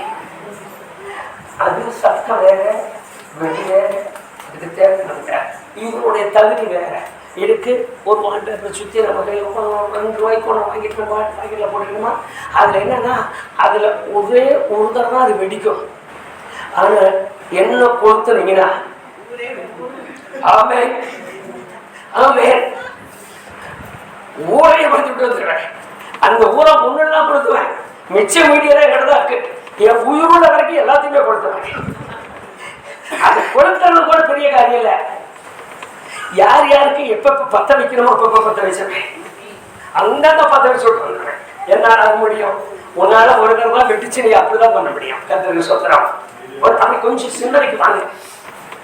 என்னை தெரிந்து கொண்டார். தலைவன் இருக்கட்டும், நோயாளியா இருக்கட்டும், யாரா என்னை புத்திரன் ஆக்கி கொண்டதே நமது நாமத்தையும் கண்களை மூடுவோம். எல்லாரும் கண்ண மூடி இந்த வருஷனுடைய ஒரு நிலைமைக்காக முகத்தை பார்க்கலாம். எல்லாரும் ஒரு முறை கர்த்தருடைய முகத்தை பார்க்க. கர்த்தருக்கு ஸ்தோத்திரம், கர்த்தருக்கு ஸ்தோத்திரம், கர்த்தருக்கு ஸ்தோத்திரம். எல்லாரும் கர்த்தருடைய முகத்தை பார்க்கலாம். ஒரே ஒரு நிமிஷம் செய்து பெரிய காரியங்களை மனதில் கொண்டு வரேன். அவர் உதவி செய்ய வருகிறார். அதுதான் இன்றைக்கு நம்முடைய ஒரு பெரிய காரியம். அவர் தம்முடைய பிள்ளைகளுக்கு சகாயம் செய்ய வருகிறார். 33வது அதிகாரத்தில் எழுதின அந்த வார்த்தையை மனசுக்குள்ள கொள்வாங்க. அவர் தமது பிள்ளைகளுக்கு சகாயம் செய்ய வருகிறார். அவர் தமது பிள்ளைகளுக்கு சகாயம் செய்ய வருகிறார். அவர் சகாயம் செய்ய வரும் பொழுது மகிமையோடு வருகிறார், மாட்சிமையோடு வருகிறார், அணிந்து கொண்டு வருகிறார். என்னென்ன மகிமை இருக்கோ எல்லாம் அணிந்து கொண்டு வருகிறார். இந்த மகிமை என்ன உரிமைகளை செய்கிறார்? என்னை தெரிந்து கொள்வதற்காக, என்னை முன்படுத்துவதற்காக, என்னை மீட்டெடுப்பதற்காக, என்னை மீட்டெடுப்பதற்காக. இந்த சகாயம் எதற்காக எனக்கு செய்கிறார்? என்னை அவர் தெரிந்து மீட்டெடுத்து என்னை பிள்ளையாய் மாற்றினதற்காக. இவ்வளவு பெரிய சகாயத்தை எனக்கு செய்ய முடியும். இந்த ஆண்டு முழுவதும் என்னோடு இருக்கிறவர், இந்த ஆண்டு முழுவதும் என்னோடு இருக்கிறவர். வாய் திறந்து சொல்லுங்க, மனம் திறந்து சொல்லுங்க. இவ்வளவு பெரிய மகத்துவம் உள்ளவரை நான் தெய்வமாய் வைத்துக் கொண்டுதான் புலம்புகிறேன், புலம்பிக் கொண்டே இருக்கிறேன், அழகுகிறேன், அழகிக்கொண்டே இருக்கிறேன், துடிக்கிறேன், துடித்துக் கொண்டே இருக்கிறேன். கவலை கவலை, என்ன செய்வது, என்ன செய்வது? என் சகாயத்தை தேடினாலே போதும். ஆண்டவரே எனக்கு சகாயம் செய்யும் என்று சொன்னாலே போதும். அவன் என்னை நோக்கி கூப்பிடுவான், நான் அவனுக்கு மறுத்தரவு கொடுப்பேன். நானே அவனோடு இருந்து அவனை கனப்படுத்துவேன் சொன்னார். நான் கூப்பிடும் பொழுது என் அருகில் அவர் வருகிறார். வரும் பொழுது சாதாரணமாய் வருவதில்லை, மகிமையை அணிந்தவராய் வருகிறார். அவர் வந்து நிற்கும் பொழுது சாதாரண மனுஷனாய் என்னை பார்க்கவில்லை, என்னை தெரிந்தவராக, மீட்டுக் கொண்டவராக. இன்னும் ஒரு காரியம், புத்திர சுவிகாரத்திற்கு நான் பெறப்பட்ட புத்திரனாய் என்னை பார்க்கிறார், புத்திரனாய் என்னை பார்க்கிறார், குமாரத்தியாய் என்னை பார்க்கிறார், குமாரனாய் என்னை பார்க்கிறார். பக்கத்து நண்பனா, சொந்தக்காரனா, அந்நிய ஜாதிக்காரனா, ஏதோ தெரிஞ்சவனா அவர் பார்க்கிறது இல்லை. அவர் பார்க்கிற பார்வையே என்னை மகனாய், தன் மகளாய் பார்க்கிறார். தகப்பன் தன் பிள்ளைக்கு இறங்காமல், தாய் தன் பிள்ளைக்கு இறங்காமல், ரெண்டு பேரும் தன் கற்பத்தின் கனியை மறப்பார்களா? என் தகப்பன் என்னை மறப்பாரா? என் தகப்பன் என்னை பார்க்கும் பொழுது, என் மகனே, என் தகப்பன் என்னை பார்க்கும் பொழுது உனக்கு எத்தனை கோடி செலவழிச்சு உன்னை நான் மீட்டெடுத்திருக்கேன் தெரியுமா? என் தகப்பன் என்னை பார்க்கும் பொழுது எங்க அப்பா காலத்திலேயே உன்னை சொல்லிட்டு போயிட்டாருப்பா. அப்படியெல்லாம் சொல்லுவான், அப்படியெல்லாம் சொல்லுகிற தெரியுமா? அப்படி சொல்லிதான் உங்களையும் என்னையும் ஒற்று பார்க்கிறார். யாருக்குமே இல்லாத பாக்கியம் தான் நமக்கு, யாருக்குமே இல்லாத கிருபை தான் நமக்கு. யாரால் விவரிக்க முடியாத காரியம்தான் நம்முடைய விசுவாசத்துக்கு. அதனாலதான் இவ்வளவு தூரம் நம்ம வேதத்தை வாசிக்கிறோம். இந்த முதல் நாள் அருமையான கர்த்தருடைய பிள்ளையே, இவ்வளவு பெரிய மகிமையை நீங்கள் பெற வேண்டுமானால் அவரோடு நல்ல உடன்படிக்கை செய்யுங்க. முடியாததெல்லாம் செய்ய வேண்டாம். உங்களை முடியாததை செஞ்சு முடியாத காரியத்தை சொன்னீங்கன்னா அவர் மூடரில் பிரியப்படுகிறதில்லை. அந்த வார்த்தையை மறந்துடாதீங்க. நான் பரிச்சு, நான் செஞ்சு, நான் கொடுத்து என் கையிலிருந்து கொடுக்கிறது என்னுடைய பொறுத்தனை இருக்கணும். எனக்கு முடிஞ்சதை செய்ய வேண்டிய பொறுத்தனை என்னுடைய கடமை. முடியும் சொல்லுங்க. ஒரு உபவாச கூட்டத்துக்கு 12 மணிக்குள்ள வர மாட்டேன்னு சொல்லுங்க. 12:15 அங்கிருந்து பைபிளை தூக்கிட்டு முன்ன நடந்து எல்லாத்தையும் முடிச்சுட்டு நான் வரமாட்டேன்னு சொல்லுங்க. கர்த்தருக்கு ஸ்தோத்திரம். அப்படியெல்லாம் ஒரு நல்ல பொருத்தனை செய்யுங்க. 5 மணிக்கு எந்திரிக்கிறேன், 4 மணிக்கு எந்திரிக்கிறேன், இன்னும் 1 மணி நேரம் சேர்த்து எந்திரிச்சு வேலையை முடிச்சுட்டு நான் போறேன், அப்படி ஒரு பொருத்தனைக்கு கொண்டு வாங்க.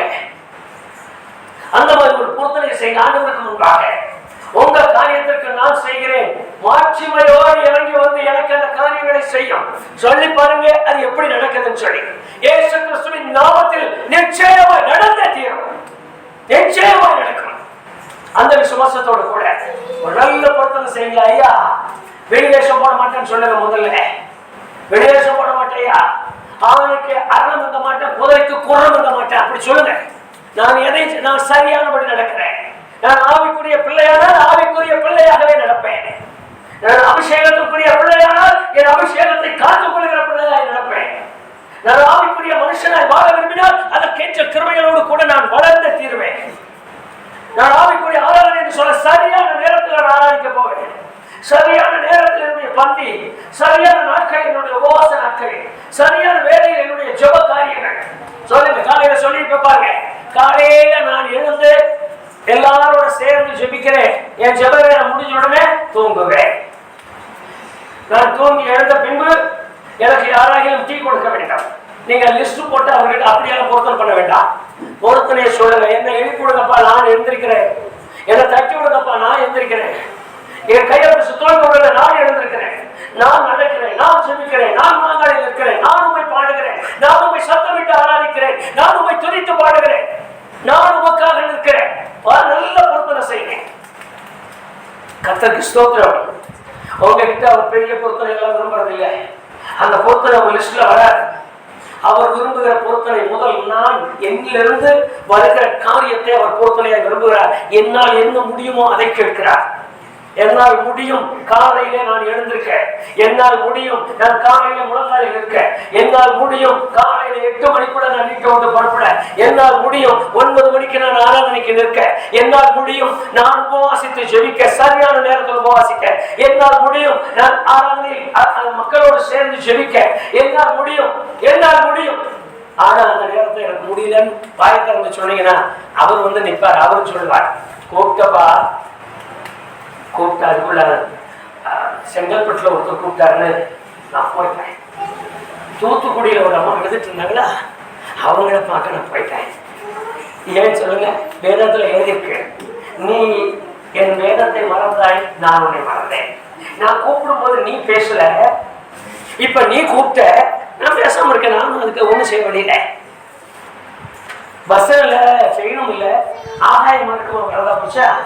அதனால அந்த திருநெல்வேலியிலிருந்து நான் உங்கள்கிட்ட வரதுக்கு 10 நிமிஷம் ஆகி போச்சு. அதுக்குள்ள உனக்கு உயிரும் போயிடுச்சு, உனக்கு மூக்கில் டியூபை வச்சுட்டாங்க, உன்னை இப்படி பண்ணிட்டாங்க. அவன் பதில் நிச்சயமா நல்ல பதில் எல்லாம் சொல்றாங்க. அப்படியே கொஞ்சம் மனசுக்குள்ள கொண்டு வந்து பொருத்தனை செய்யுங்க, பொருந்தமாக உடன்படிக்கை செய்யுங்க.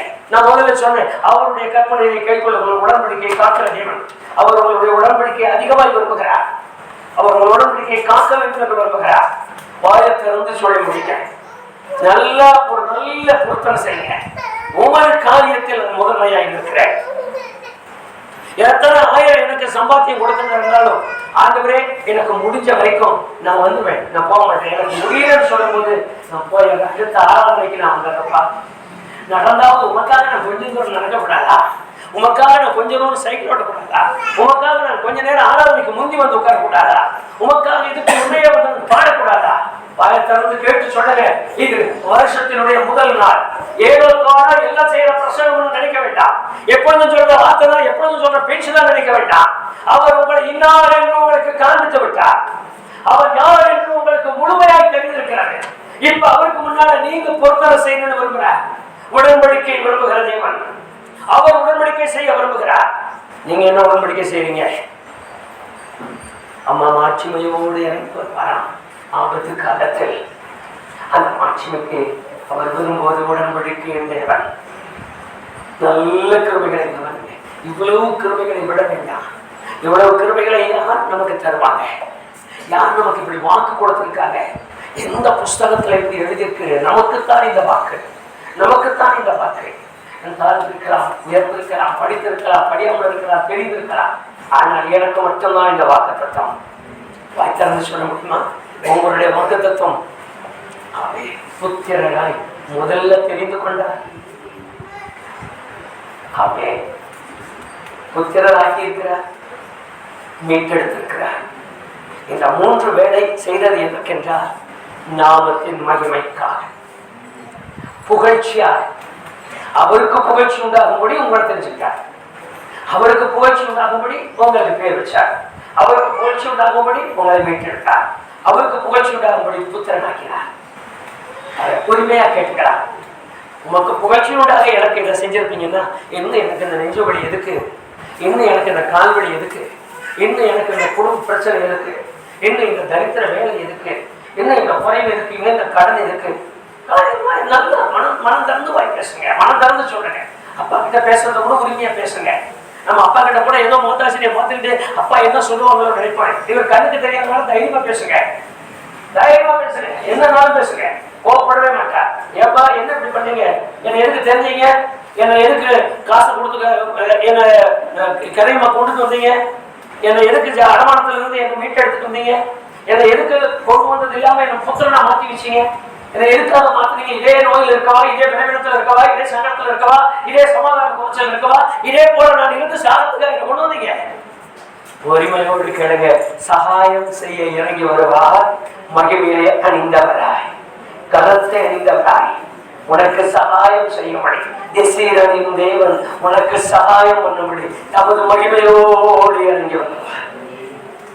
கர்த்தருக்கு ஸ்தோத்திரம். அர்ப்பணிக்கலாமா? ஒப்பு கொடுக்கலாமா?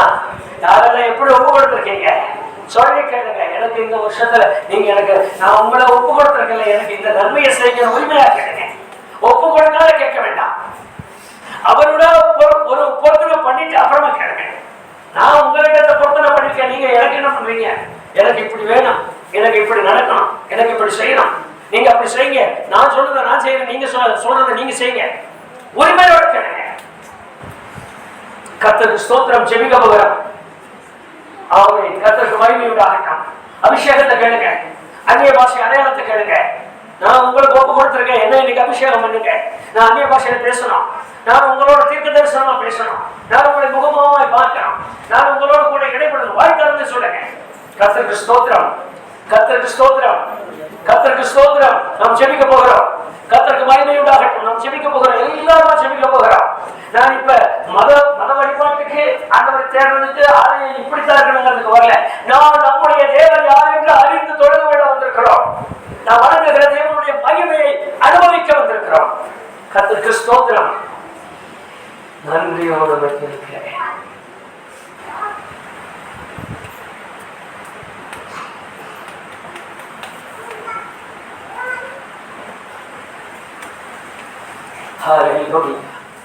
கர்த்தருக்கு மகிமை உண்டாகட்டும். கர்த்தருக்கு ஸ்தோத்திரம். வேண்டிக் கொள்ளுங்க. நான் ஆமென் சொல்லி முடிக்க போகிறேன். உங்களுடைய பொருத்தனை என்ன? நான் மறுபடியும் சொல்றேன், உங்களால முடியாததை செய்ய முடியாததுன்னா உங்களுடைய சரீரத்தில் தகுதி இல்லாம, சம்பாத்தியம் இல்லாம, பணம் இல்லாம, நிதி இல்லாம, ஆகாத காரியங்களை எல்லாம் சொல்லி பொருத்தனை செய்து அந்த பொருத்தனைக்காக இன்னொருத்தரை எதிர்பார்த்திருக்க வேண்டாம். அண்ணனானாலும், தம்பியானாலும், அம்மாவானாலும், அக்காவானாலும் அவங்க கொடுத்தாக்க உங்களுக்கு செய்வேன்னு சொல்ற பொருத்தனை அவர் விரும்புறது இல்லை. அவர் விரும்புற ஒரே ஒரு பொருத்தனை, நான் அவருடைய பிள்ளை, நான் பிள்ளையா இருந்தால் செய்ய வேண்டிய கடமைக்கு நான் பொருத்தனை. அவங்களுக்கு இதை செய்யணும்ப்பா. இந்த வருஷம் பூரா அப்படி நடந்தது. இந்த வருஷம் பூரா எனக்கு நீங்க என்ன செய்யுங்க, என்னை அமைப்புடாக்கு, என் அபிஷேகத்துக்குள்ளாக்குங்க. எல்லாருமே எழுந்து நிற்போம். கர்த்தருக்கு ஸ்தோத்திரம். எல்லாரும் எழுந்து நின்று உங்களுடைய முகத்தை பார்க்கிறார். முதல் வாரம் நான் ஒப்பு கொடுக்கிறேன். அடுத்த வாரம் நமக்கு பந்தி வர்றோம். நான் எந்த காரியமும் செய்ய முடியாது. ஆகவே இந்த வாரத்தை முழுமையாக்கி அவருடைய கருத்திலே கொடுக்கிறோம். நாம் மறுபடியும் நினைவுபடுத்துகிறேன், என்னை உலக தோற்றத்திற்கு முன்னமே தெரிந்து கொண்டார். தமது மகிமைக்காக, தமது புகழ்ச்சிக்காக. கர்த்தருக்கு ஸ்தோத்திரம். என்னை மீட்டெடுத்தார் தமது மகிழ்ச்சிக்காக, தமது மகிமைக்காக, தமது புகழ்ச்சிக்காக. அதே வேதத்தின் கீழே எழுதியிருக்கிறது, என்னை புத்திரனாய் மாற்றினார், புத்திரியாய் மாற்றினார், என்னை மகளாக்கினார், மகளாக்கினார். எதற்காக? தமது மகிமைக்காக, தமது மகிழ்ச்சிக்காக, தமது புகழ்ச்சிக்காக, தமது கீர்த்திக்காக. இஸ்ரவேலின் தேவன் எனக்கு சகாயம் செய்ய தமது மகிமை பொருந்திய மாட்சிமையோடு இறங்கி வருவாரா? அப்படியானால் என் நிலைமையை அறிந்து ஒப்பு கொடுக்கிற என் கர்த்தருக்கு ஸ்தோத்திரம் உண்டாகட்டும். கர்த்தருக்கு ஸ்தோத்திரம் உண்டாகட்டும். ஹல்லேலூயா, ஹல்லேலூயா. நன்றியோடு துதிக்கிறேன். பாபிலோனின் தீய ஆவி வேண்டாம், பரிசுத்த ஆவி தாருமே. பாபிலோனின் தீய ஆவி வேண்டாம், பரிசுத்த ஆவி தாருமே. ஆவி எடுக்க வேண்டாம், வெறுநீர ஆவி எடுக்க வேண்டாம், வெறுவுள்ள ஆவி தாருமே. உமிழே கொள்ளையும் ஆவி தாருமே. தெய்வமே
சொல்லுகிற உடன்படிக்கையின் வார்த்தைகளை நீர் எங்களோடு உடன்படிக்கை செய்து கொள்கிறீர் என்று வாசித்தோம்.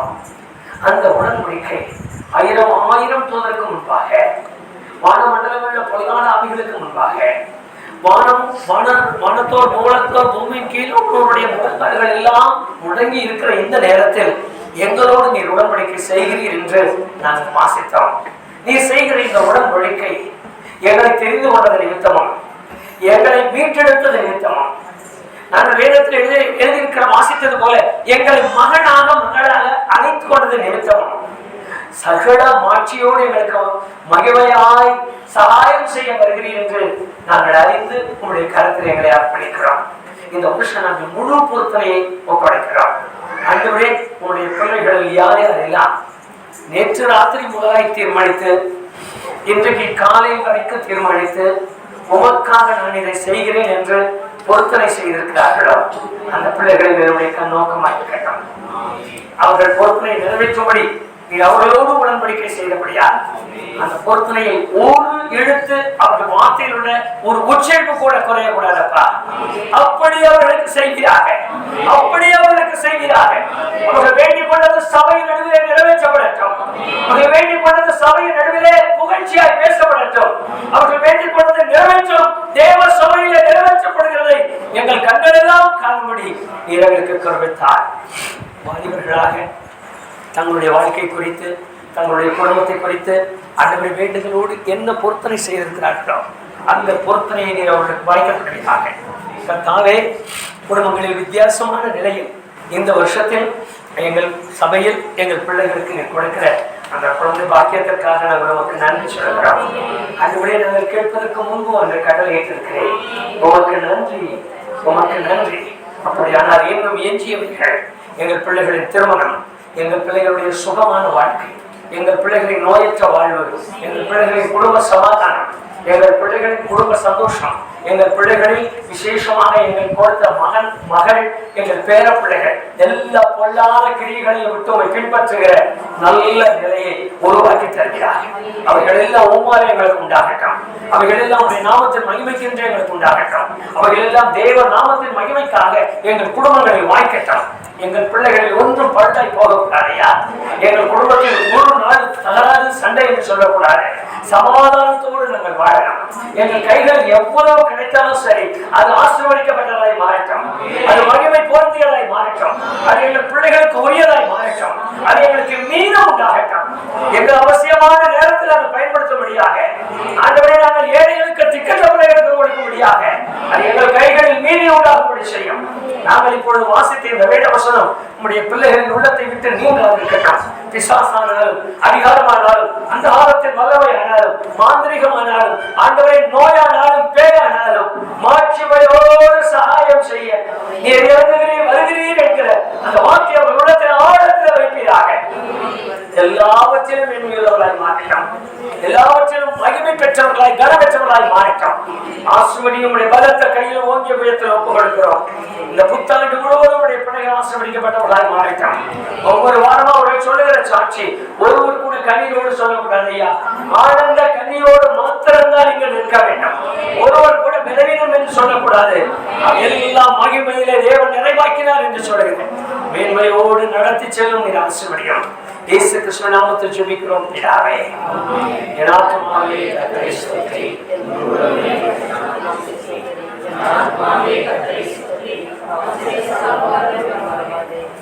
ஆமென்.